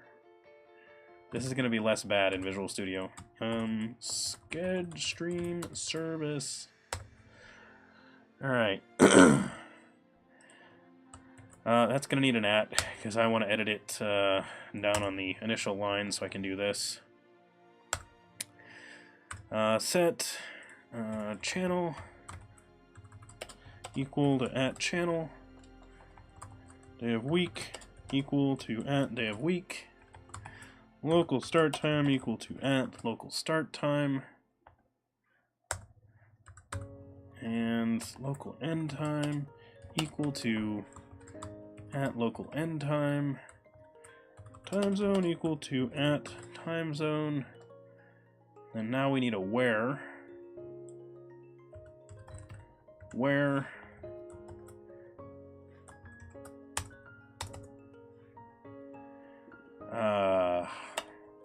ID equals @ID. Now someone's got to be yelling at me in chat, right? Someone's got to be like, I would just T4 it. Then you need to write the merge statement. Yeah. There's a lot of other ways we could do it, but like this is supposed to just be temporary. And yes, you're right, Fuel Stable. I know. Oh, I'm sorry, Reclaw Codes. Yeah, nobody won this time.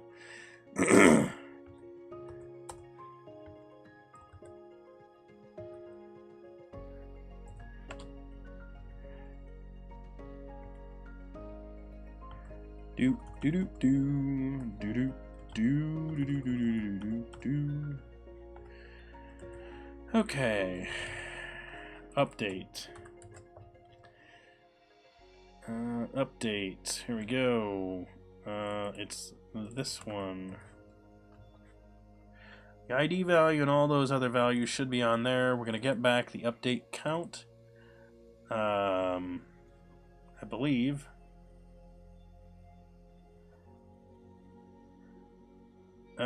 I think that's what's going to come back.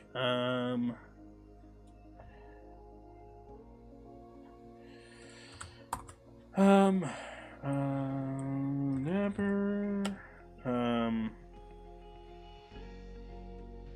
Oh, is it a Dapper execute that's going to give me back the count? I don't want to do an insert. I want to do an update. When I do an update, is it going to give me back the... Give me back the number. Execute insert, execute update, affected rows. Yeah, so if I just do an execute, it's going to give me back that value. So instead of doing a query async, whoops, not that one, this one. Execute async. And then that type, and then it's going to give me back the update count. Yeah, that's what we want. And then if that's greater than 0, that means that we did affect something, and we should go ahead and nuke everything in the database that has that value and recreate it, which it's awful that I do that right now, but hey, it works. V1 just needs to be functional right now. It doesn't get enough traffic or any other problems, and we can fix that once we make it real. Okay, so schedule channel 1. Let's restart the site. Just in case. Let's get it rebuilding. Couple of other things. So first off, everybody that's here, I do want to recommend that you take a look at our Discord. Oh, I have an extra... Oh, hang on. Yes, I do. Good catch. Good catch. Thank you for that, Andrew2G. Much appreciated.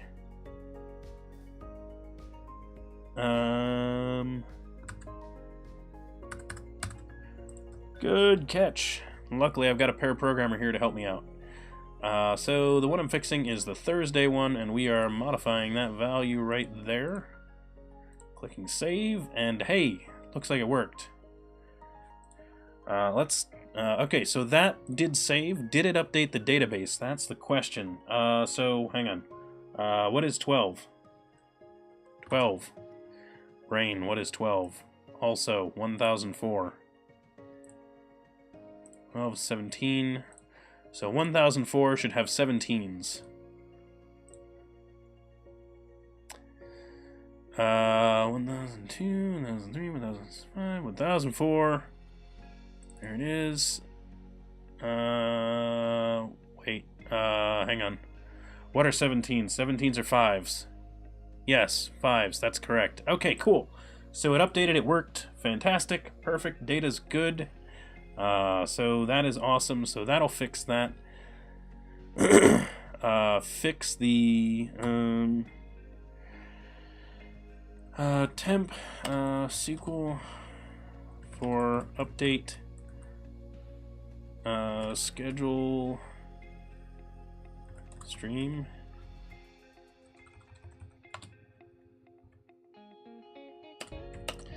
Waiting on simple CRUD fix. Okay, so that is, I would say, probably good there.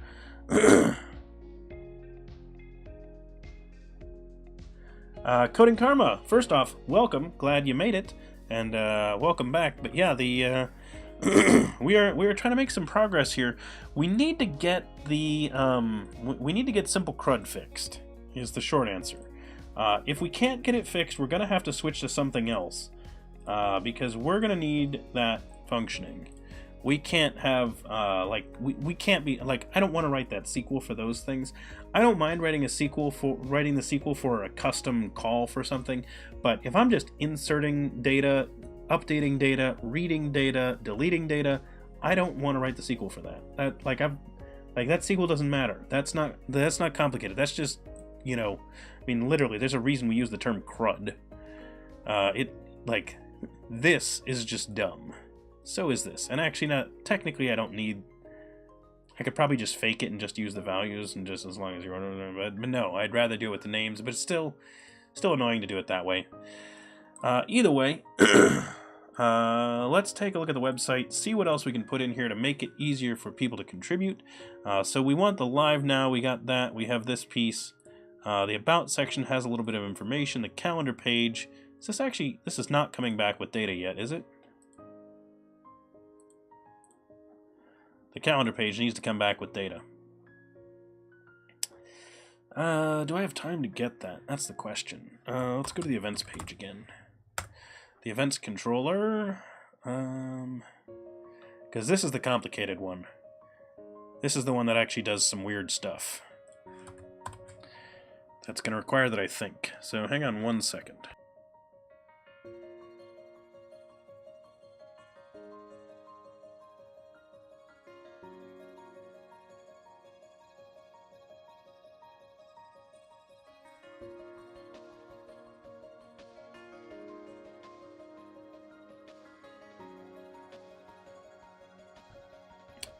Whew. Okay. Let's see. Local date, from date time, local date. So we get in here. Let's wire it up with the tags, I think, in addition. We'll bring them in.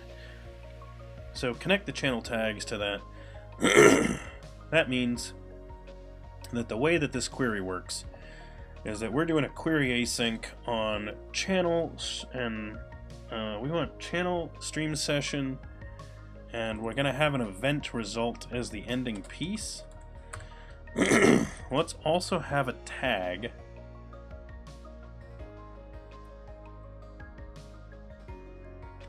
Actually, if I ignore tag, then I don't have to do any of the grouping. That's why I cut tag before. Okay. I get it. We're gonna chop it for now. Goodbye. Goodbye, tag. So...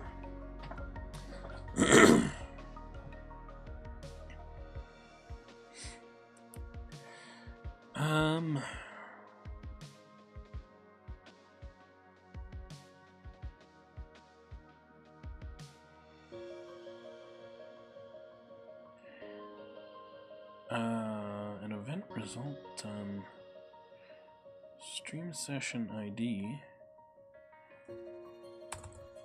Why don't we pull back the whole stream session? I don't know why I was just pulling the ID. Like, yeah, it's the only one we're putting in there. So we're creating this event result object, which, what's on this? It's just these two? Okay. That's fine. So it should put it together. Come back with that value. So creates that. What are our args? Our args are day start and end.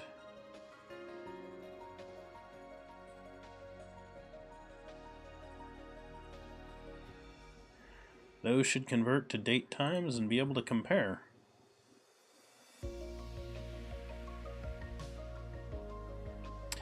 Alright, let's have a look. Let's toss in some breakpoints. Someone seems to be saying something in chat, which I haven't checked yet. Give me a second and I will have a look.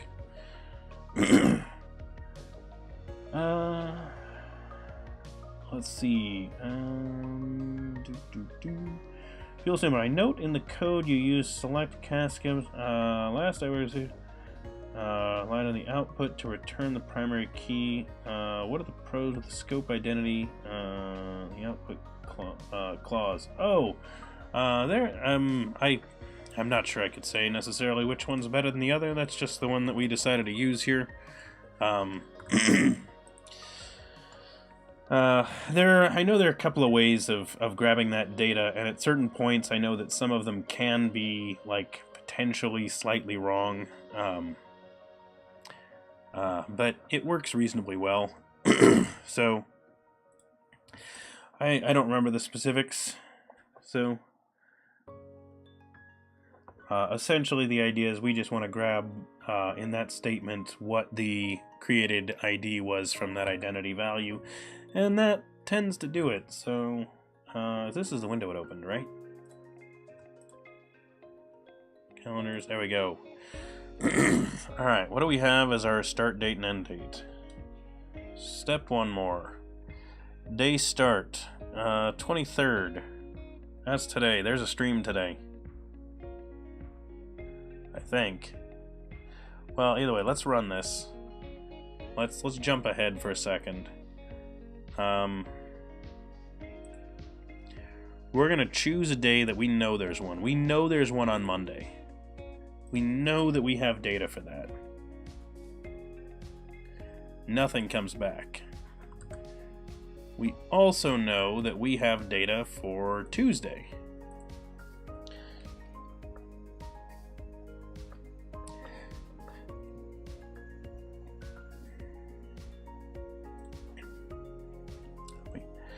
query async channel stream session. Stream session channel ID equals c.id.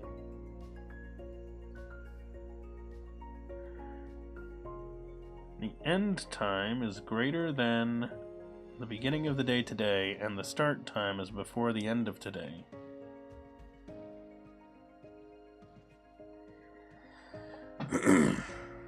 Wait a minute. End time is after that, and the start time is before that. Yeah, the end should be fine because you can't have one of those be true without the other one being true. They would both be true.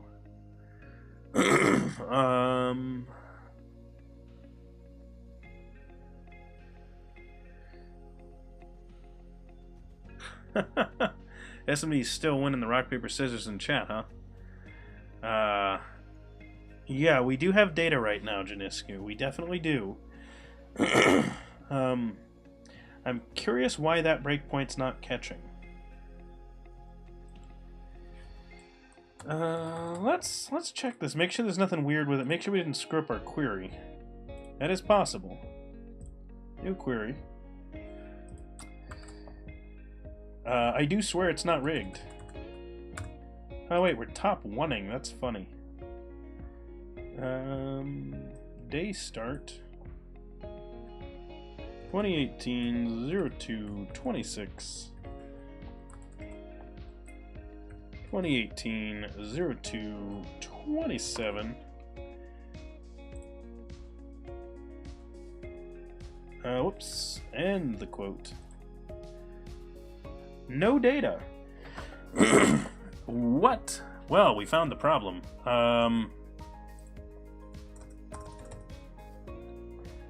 So our SQL's wrong in some way.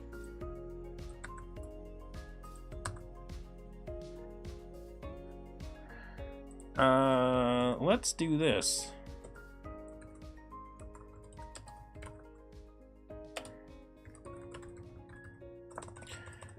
Scheduled streams.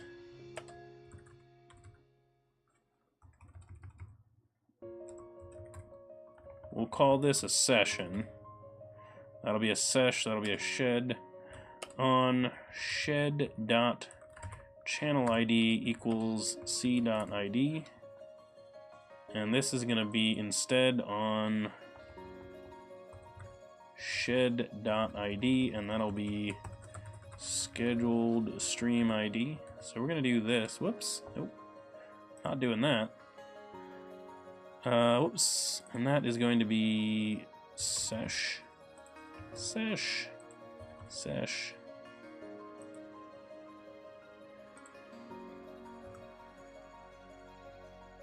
Oh, I am derping that right there. That should be fine. Wow, that's hilarious. See? First time I did that. But that actually does have data. Which then makes me wonder, did I need that? Channel ID. And that'll be c.id. So we were getting data. Okay, so we were always getting data. And that's the one. So there should be one. So that tells me that there is nothing wrong with this SQL right here. That SQL is fine, as long as these values are actually getting set.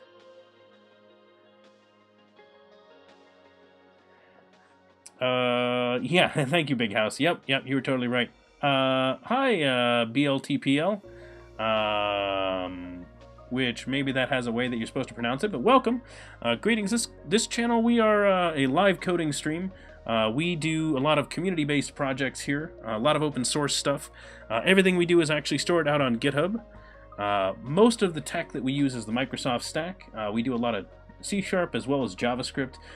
We do Vue.js almost exclusively is the framework we've been using, mostly because it's new hotness and we like it. A lot of fun there. We do a lot of ASP.NET Core. Obviously, we connect to databases. We do a lot of web development. We've done some game development. Just casual game development, not like serious game development. We're just casual games. It's kind of fun every once in a while. We work on things like bots. We like talking about code, discussing things like that. We'll frequently have pair programmers as guests on the stream. I usually put them up in the corner up there, and they pair program with me inside of Visual Studio using VS Live Share. We stream 4 times a week on Mondays, Tuesdays, Thursdays, and Saturdays.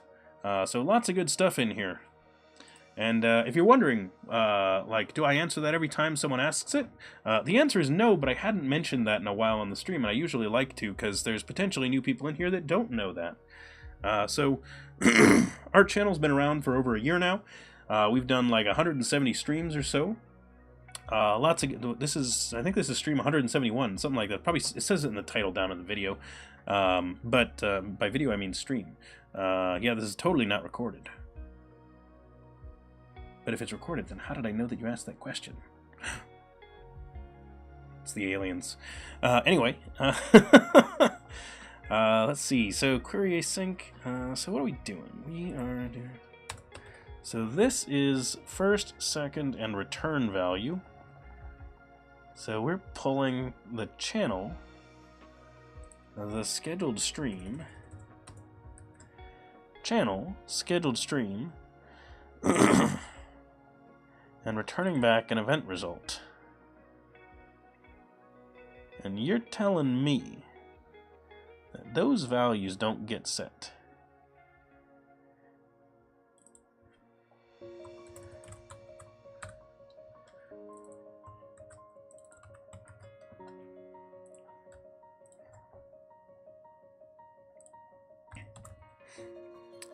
Date time UTC.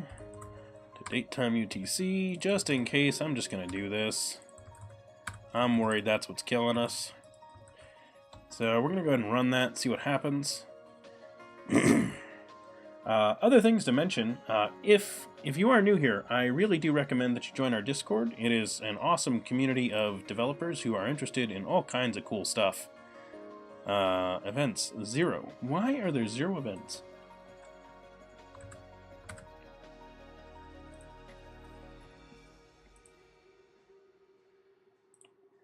None there either. And probably then none on the 26th.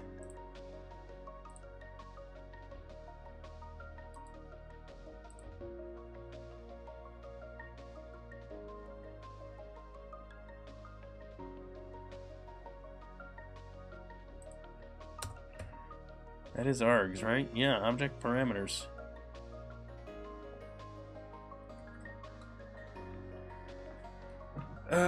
Channels, that, day start, day end.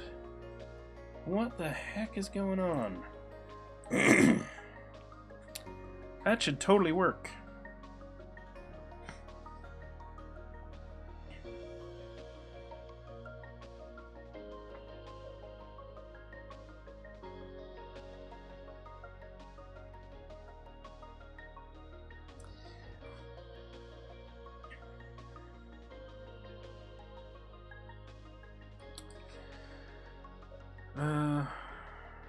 Let me do list it.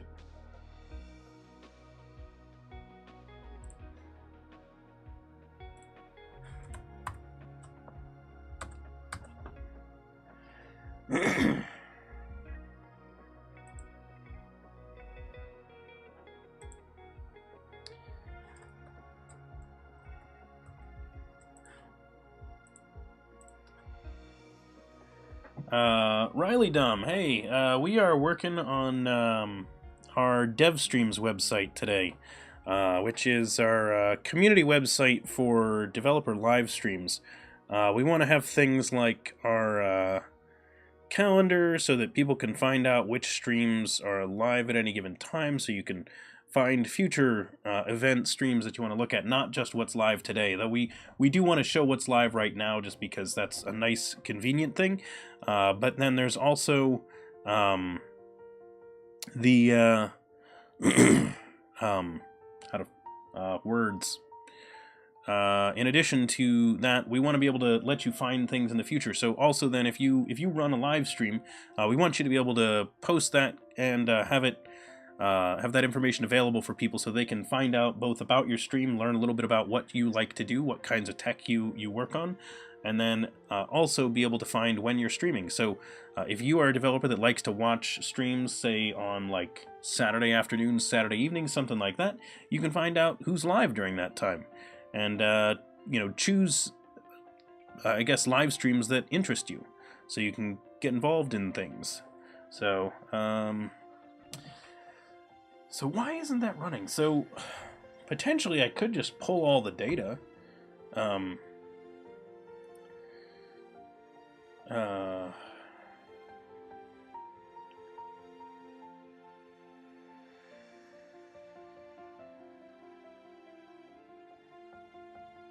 What if I just did this?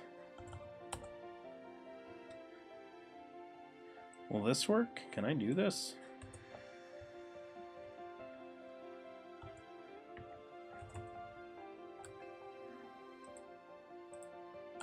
Is this valid?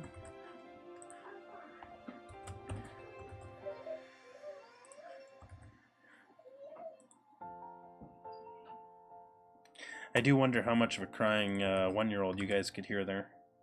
He was unhappy because I think he wanted to come in the room with me. My son wanted to come in here, but instead I think he's getting a diaper change. That's what it sounds like.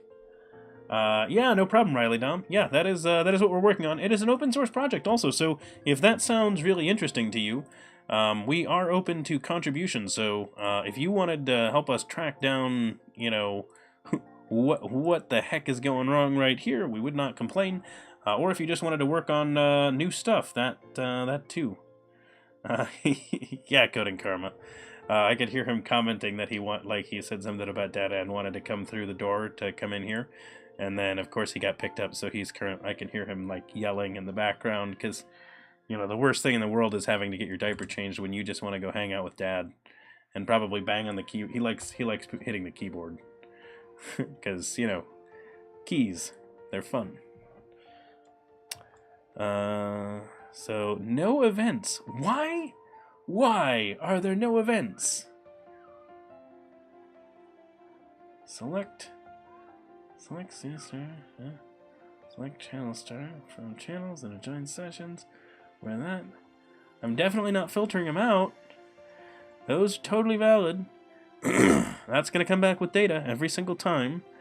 It may not be able to tell the structure. Well, I could try and connect them after the, like, alternately I can go the other route and just separately yank all this data, but that's silly. So I'll pull all the stream sessions. I will forget about the channels, and I'm just gonna wire this together. Alright, we're doing this the dumb way.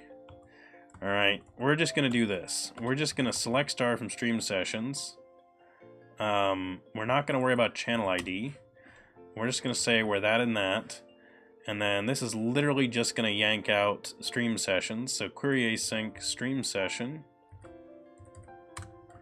So we're gonna make this stupid simple. We're gonna fix it this way by just saying, like, how basic can we get? So this is going to be sessions. But we didn't actually pull any channel information. So, in order to do that, we'll just select channels.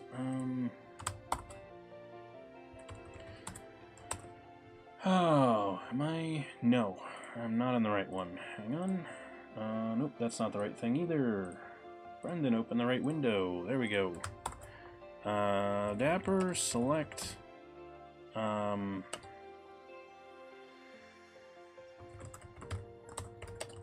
contains. How do I set up one of those queries? Yeah, exactly. Yep, like that. I want to do that. Select where IDs in that. Okay. Cool.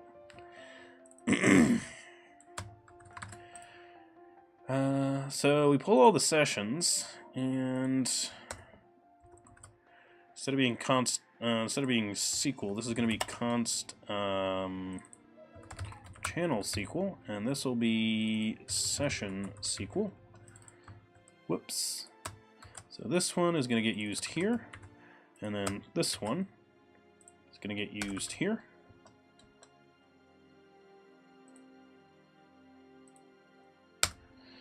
Okay, only because I couldn't get these to wire together correctly, we're going to do this as two separate queries. So this is channel SQL, and instead of being new IDs, this is going to be sessions.select.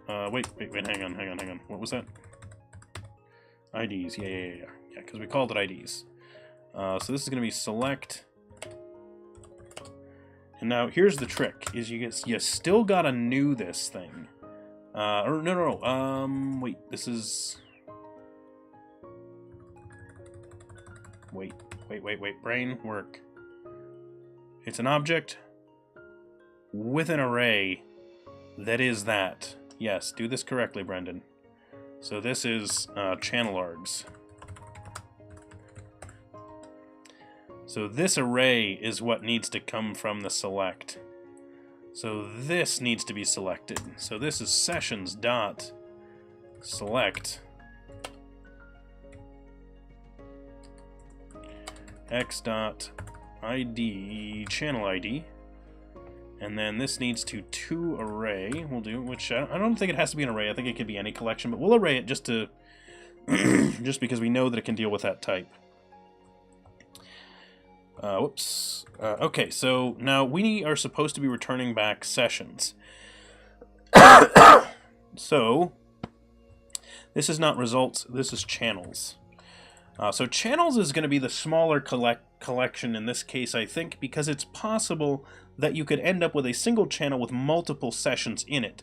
So what we're going to do is this. We're going to do sessions.select, because I want to join these together. Which there are some other ways to handle this same thing. Hang on, let me read chat. I wasn't reading chat. You guys are probably yelling at me by being like, "Yeah, do this." Is that the error in the immediate window? Riley Dom, I don't know. Maybe I don't think so. I mean, buttons have to be considered how many times a day you press them a day. Maybe args equal new. They start day no. No, actually, I don't have to. So for the args, you don't actually have to do that in. So the way that C# works, this and this are actually exactly the same, because this implicitly is the name of the property when you use it. So that's one of the cool things about how the object initializer works in C# is it'll actually create it that way. So yeah, it doesn't matter. It's actually really cool. No, this is not VS 2019 yet. That is an extension in VS 2017 that is called the Productivity Power Tools, and the Productivity Power Tools actually installs multiple extensions. So I actually have like 8 extensions that come in as part of that do various little things. One of them is called the Custom Document Well, which is a weird way of calling this. So this thing is not called the tabs, it's called the Document Well. I don't know. Anyway, we just call them tabs. Essentially, I can put these tabs wherever I want. I can put them on the left, I can put them on the top, I can put them on the right, I can put them on the bottom. Wherever I want, I can put the tabs. I can customize all the colors, and the way it's actually set up is the colors are associated with which project it is. So each project has a specific color that it's got, and then they're alphabetized based on the color. So it works pretty nicely. S, and we're going to say new event result. Why did I need an event result? Oh, I need an event result because those aren't actually a thing. Yeah, okay. I remember now. Stream session equals S. And actually, I'm going to list this before I forget. And that's going to go on a new line so we have extra space. Channel.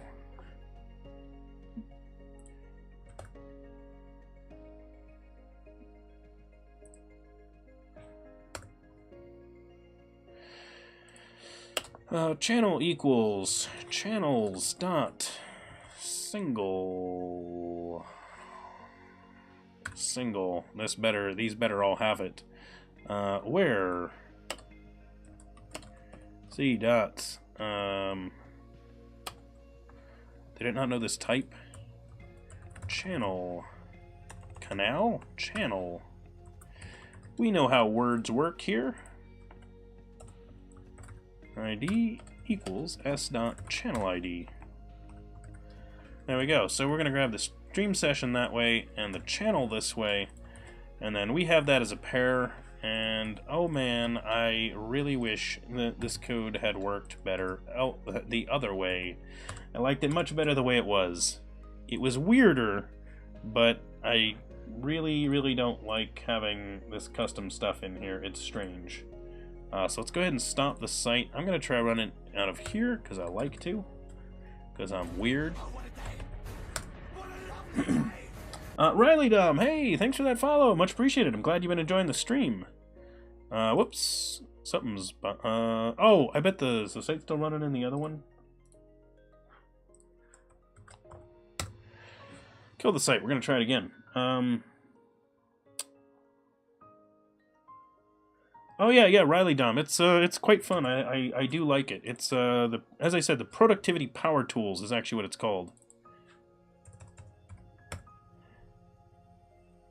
You open the correct version? There you go. There you go. That's why it was failing. I forgot. C#. Actually, that shouldn't matter. Let's choose date in the future, that there should be a stream. There's no stream. Okay. Why, yada. Alright.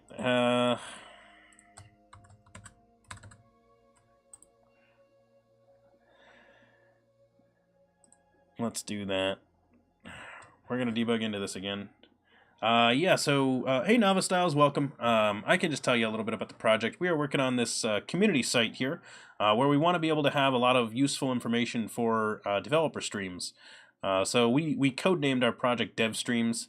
We'll be putting it somewhere else eventually, but that's what we're calling it for now. And actually, let me just continue on that, and then choose a better date. So I know there is one on the 25th.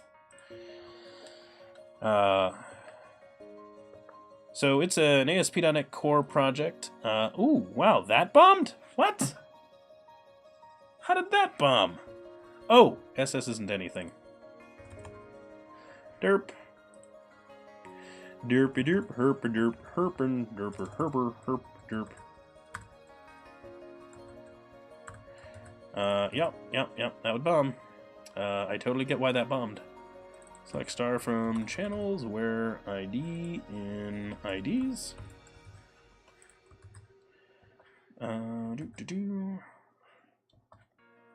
Bork to bork. Exactly. Yep, herp-a-derp, bork-to-dork. How does that work? Wait, does the date time object handle time zones? Nava Styles, no. So we've already done a lot of stuff with time zones. We're actually using NodaTime. Our time zone logic is solid. We actually had John Skeet on the stream helping us get our time zone logic right. So I am confident in that one. I did not come up with our time zone logic. John Skeet did. That's not to say that he's perfect, because he can make mistakes too. But he knows a lot more about time zones than I do, and pretty much most of the rest of the planet probably. Considering most of us don't even know, how like time zones work. The majority of people don't even know that. Yeah, so so he was our guest on the stream up in the corner. You can check out the code. It's actually on GitHub. So all the code for this project is actually in here. It's just an office you apply and you always do it. No. So Nava Styles, we're actually not doing that at all. We are using NodaTime to handle our time zone, to handle our all of that work, and so NodaTime is actually the library that John Skeet builds. But there's actually more to it than that. Let me try getting this, and I'll explain the concept of how we do our date time work. That's bombing. All right. What did this say? Cannot convert date time to NodaTime local time. Why is it? Why do you refuse to use my handlers? Why? Why do you do it?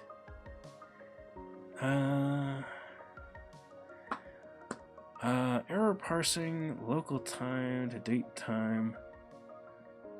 Cannot convert in local time at the type handler. Local time can't convert to a date time. Hang on. In our local time handler,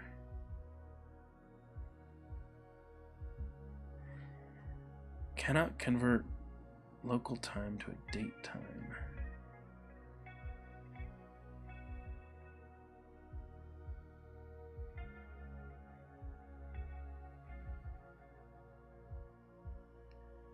Cannot convert date time to a NodaTime local time.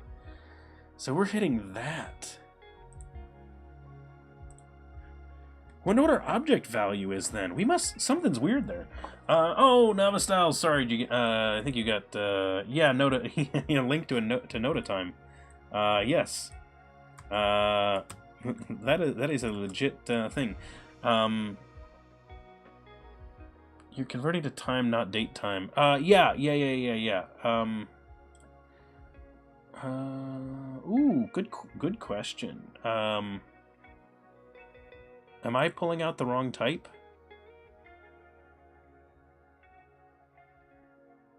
No, I think I'm pulling the right type. Hang on. Let me find out. Let me just click the button. We're debugging. We're gonna like, we will get to that error much faster by debugging. So let's jump over here.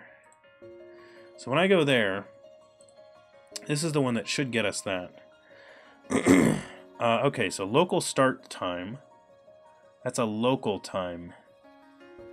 Local time. Wait, why is it pulling a local time?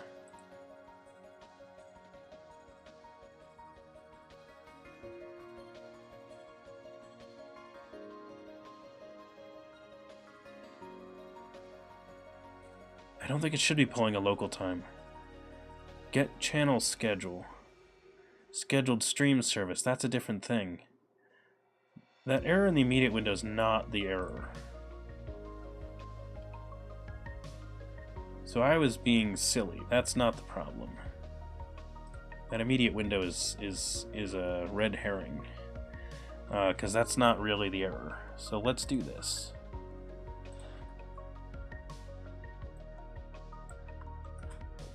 Surround with. Try. Breakpoint. Run this.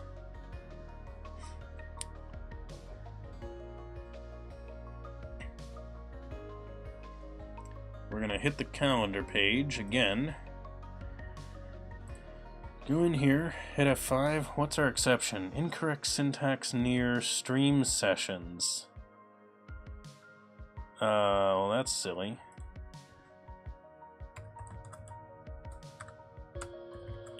That's about the dumbest error we can get. Incorrect error near stream sessions. Ha! Oh yeah, it's a good error, alright. Yep, how to do it. See, that's why I told you. Like, it's stupid to write that code. There is no reason as a developer to be writing that.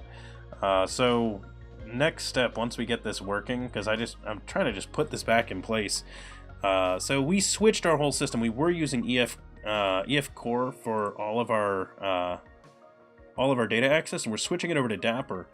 We were using SimpleCRUD, Dapper.SimpleCRUD, which is a library that's an open source project, and it's pretty. Basically, all it does is it takes simple tables, infers data based on some data annotations, and does the basic CRUD operations for you.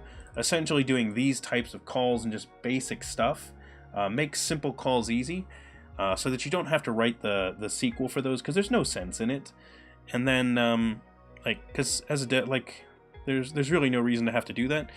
The problem is our data conversion handlers. So we use type handler converters that are part of the Dapper library. For some reason, SimpleCRUD, when it runs, it doesn't use them. So I'm not sure.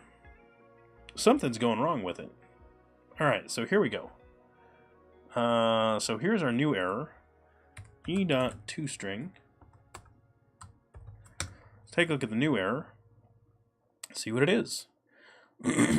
And I saw someone mention something in chat. I will read that and then take a look at this. Someday we'll maybe not have to deal with SQL strings in the middle of code across every day. Yeah. Well, we already shouldn't have that here. We're using Dapper, which means we are accepting that we're going to write a little bit of SQL, and it makes some things a little easier. But yeah, that is one of the annoyances. We're having to put that in here. Error parsing column UTC start time. That to a date time. Invalid date time kind from UTC for.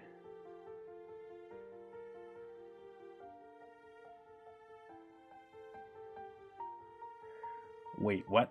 Error parsing. The UTC start time is that as the date time. Invalid date time kind for instant.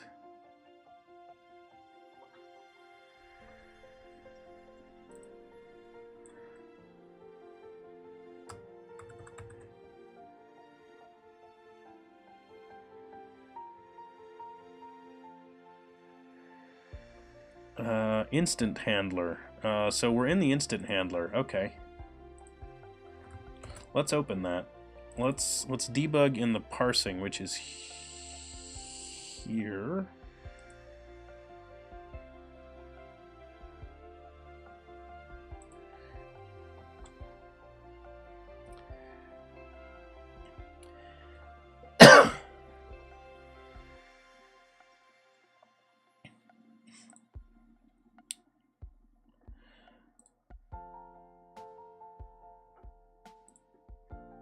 Pick that. Okay. Alright, here we go. So there's our value. It is not a long, so we're going to skip that one. It should be a date time. It is. That is a date time. And then this, I think, must be what's failing.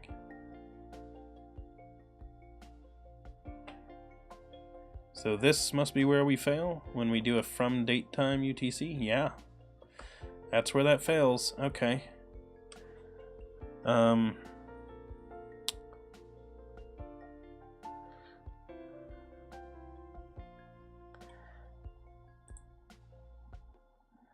Invalid date time kind, huh?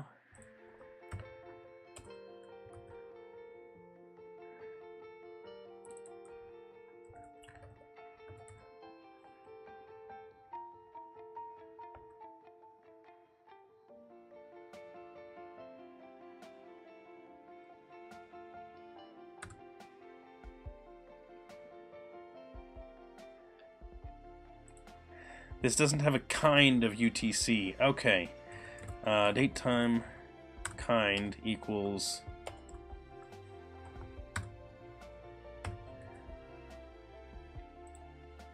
No, it's not. I can't set that.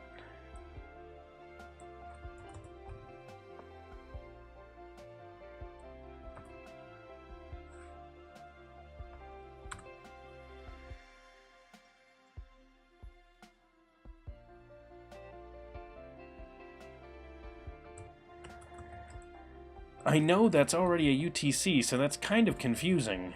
We'll do that just to make sure it's right.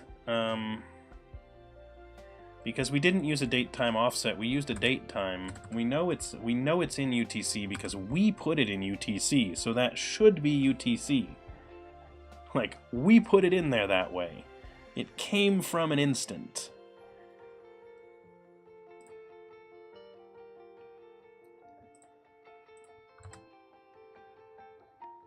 Now let's choose Monday again. If the value is that, so that should be returning now. This should convert the other one as well. Now we get this. What time does it say that takes place? That is not correct. That has my time instead of that one. Why did it come back with that? That says Monday at that to 2. Yeah, so this is not valid. That's not how I need to do that.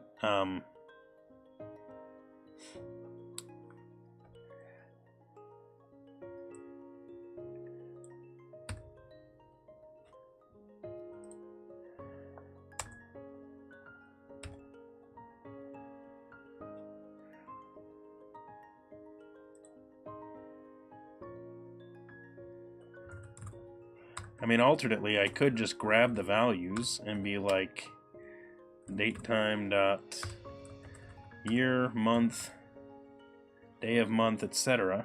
And that would technically get it as well.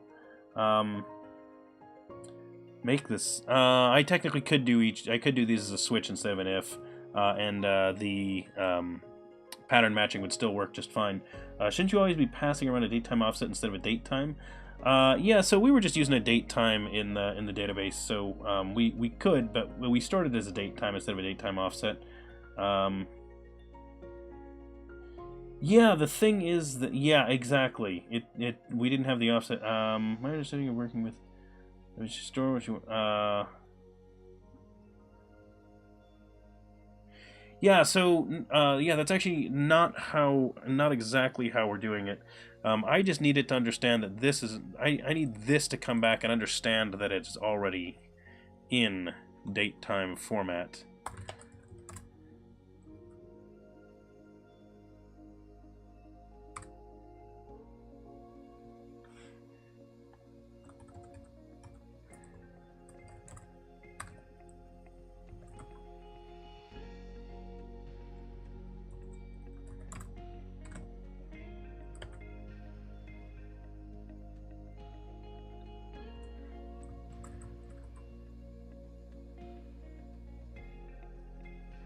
Yeah, this isn't a...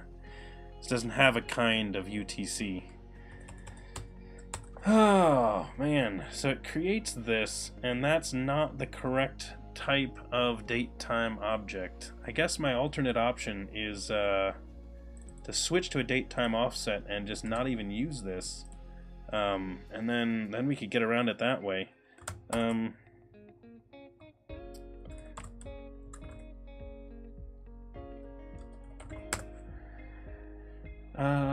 Date time kind.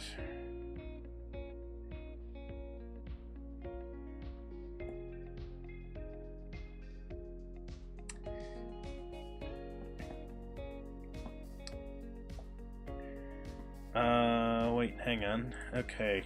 I think it looks like you do it like this. Date time dot specify kind date time. And this is UTC. And then to instant.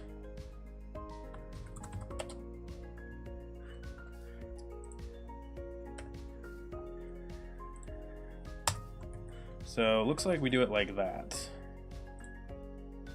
Thank you, interwebs. Alright, let's try it this way. That ought to fix it, I think. In a code review, you'd argue some kind of thing. Yeah. We should probably be using a date-time offset. I agree. We just didn't wire it up that way for now.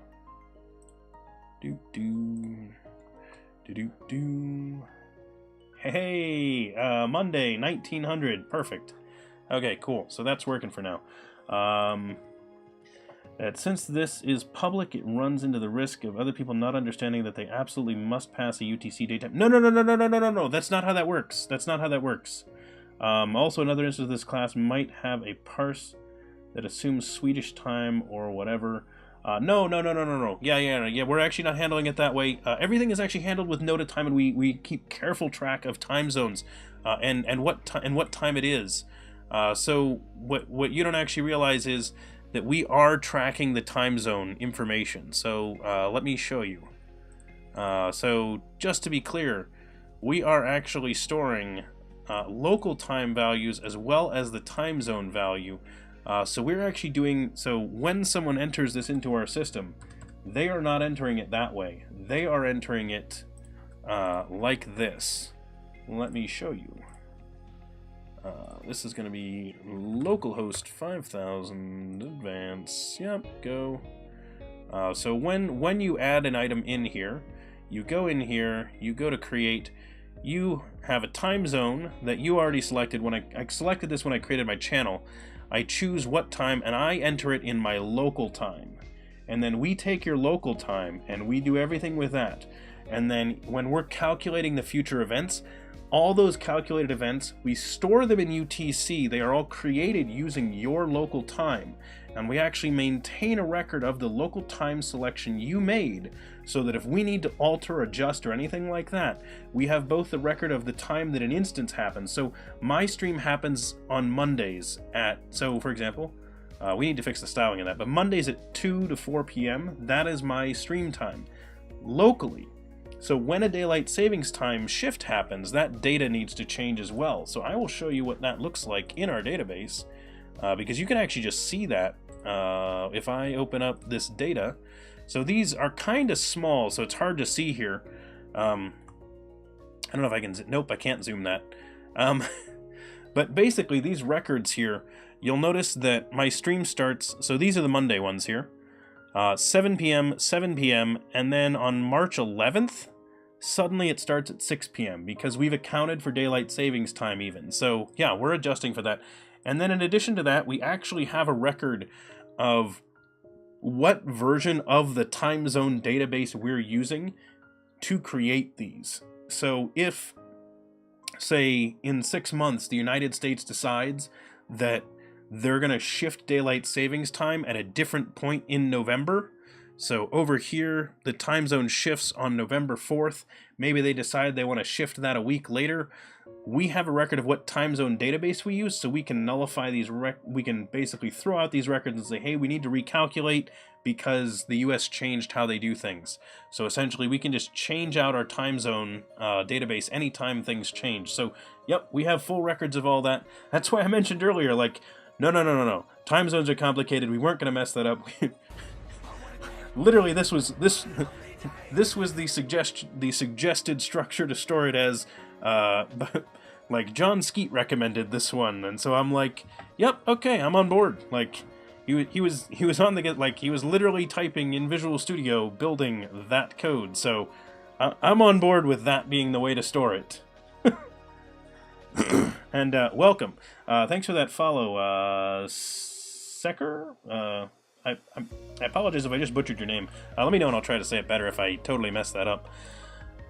Okay, so this is pull event data correctly.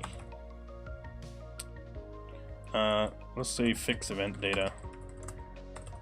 Search. Actually, let's fix this first. Fix, which handler is that one? That is the instant handler date time parsing. And then we will do this one. This is fix the event lookup code. Waiting on simple CRUD fix, I think. Is this simple CRUD fix? No. This was something else. Fix the event lookup code. Alright, so that's the basic one. So we've got that fixed. Those are pushed out. Things I want to mention to everyone. If you haven't yet, and you are enjoying the stream, please be sure to click that follow button to make sure you get notified when we go live, because as I mentioned, we actually stream 4 times a week here, and if you don't want to miss our episodes, that is the best way to do it. If you want to keep talking more with us, I recommend you join our Discord. If you're not already in Discord, it's a chat application. It's actually a very good one. I highly recommend it. It's commonly used by gamers and Twitch streamers, but it is also used by a number of open source projects. So it's good for collaboration, discussion, things like that. It's links over there in the chat as well as down below the stream. As I said, there are hundreds of us in there. So if you want to chat about different technology programming, software development stuff, that is a great place to do it.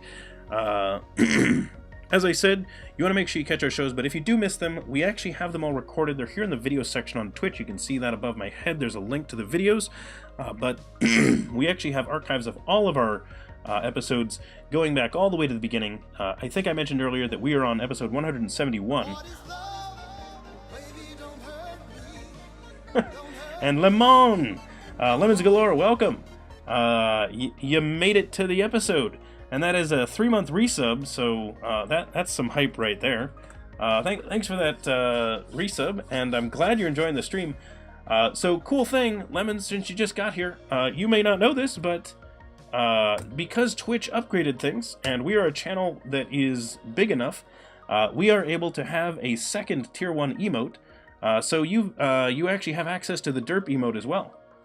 So not just the hype anymore. You have hype and derp as well. And hopefully next month we will have another emote unlocked for... so basically what they're doing is each month they're going to unlock another one to bigger channels. So our channel will actually be unlocking our third emote. And then hopefully in April, we will unlock our fourth emote as well, as we're only a couple of subs short of being able to unlock the fourth emote. So if we're close, I'll probably just post the thing, and someone, I'm sure I can convince someone to just, you know, gift 2 subs and put us over the bar, and they'll be like, yep, okay, we've unlocked it, everybody has, you know, 4 emotes or something. It'll be awesome. Anyway, so as I was mentioning, if you do happen to miss one of our episodes, as I said, you can check our video section. You can also find our YouTube videos, and that actually has an archive going all back through our 171 episodes, because we're on episode 171, which is crazy. So many cool projects, lots of good stuff. Everything there is actually in playlists, so it's really easy to watch things. So like, if you want to watch all of our DevStreams project stuff, you can just go to the playlist for that. If you want to see our pair programming stuff, you can check that out. If you want to see when I'm doing various programming exercises and katas, so they're one-offs, you can go check out those as well. Lastly, I want to mention that everyone should check out our, follow me on Twitter, and you should check out our stuff on GitHub. We've got this project is out on GitHub, it's open source.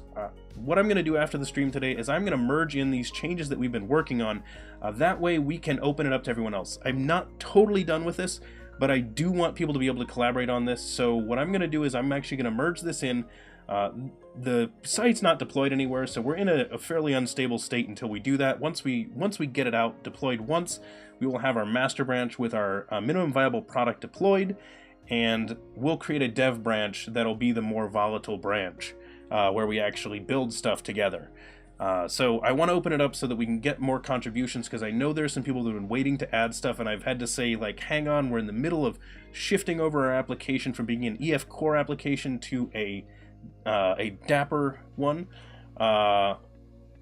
Oh, Fuel Snable. That's cool. I will merge it into master, and if I hate it, then that's fine. I just won't merge it in. But I will probably talk to you about it so we can make it so I hate it less if I do end up hating it. But I love that you're interested in that, Fuel Snable. It's awesome. And no, people, don't worry about that. Like, we're not mean about that. If you send us pull requests, we will actually work with you and talk with you about it. The best place actually to get us pull requests, join our Discord, because then you can talk with us about what it is you want to do. So if you've never contributed to an open source project, really, really, really join a Discord of a Twitch streamer. It doesn't have to be me, can be someone else, can be someone else's project, but join their Discord, chat with them about how to send a pull request, and I am sure you will not only get help from the streamer, but also their community in how to do that. So if you've never done it before, that is by far the best way to do your first open source contribution, because there's actually then a community to sort of help you along the way, so you don't end up, getting, basically having anxiety destroy you before you end up actually doing it. So it'll be a lot of fun. Anyway, I want to click a couple of buttons here on my Stream Deck, including this one right here, which rolls these. I want to make sure that I thank everybody for hanging out today. We are going to wrap up the stream, but I'm going to look for someone to host. I want to thank Crimson Green and S&B and Stool Penner. We might have had Greendolf was here too. So I want to thank you for helping out with the moderating. And our followers, we have a bunch of awesome followers who joined us today, so thank you to everybody who joined the stream. That was really awesome. A big shout out actually to F. Hinkle, whose stream we were hosting and then joined our stream. And Janishka Rubik's, S&B, and Lemons Galore all for the resubs. And actually, wait, Janiska wasn't a resub. Janiska was gifted a sub by Greendolf, I think? Either way, awesome. Thanks everybody for those subs today. Really appreciate it. Definitely grows the community. And I love seeing all of our DevCha hype and DevCha derp emotes in the chat. Big fan of that. Derp derp. And Stex, I'm guessing. Welcome, thanks for that follow, much appreciated. Hang on 1 second while I look to see if anyone that I follow here on the channel is live. And I do try to follow the people that I do try to host the people that I'm following. No one in that list. Is there anyone in my other list that I want to toss a raid or a host to? I don't see. Seriously, no one? Well, I guess I'll click a different button, which means I'll click this one. Who's live? Rambling Geek is live. Rambling Geek is awesome. Let's raid Rambling Geek then. Let's see, Rambling Geek. How do I click to your thing? I go here. So let's click on that. And anyway, I'm going to take off, everyone. Our next stream will be on Monday. We're going to start at about 2 p.m. Eastern Time. That is 1900 UTC. So feel free to convert to your time zone or check down the schedule below. Or once this app works, you're going to be able to find out from that. But either way, I look forward to seeing you on Monday. Enjoy the rest of your weekend. Happy coding. And I'm going to go ahead and do my little outro screen and then raid us on over to Rambling Geek. So take care, everyone. See ya. Thanks for hanging out.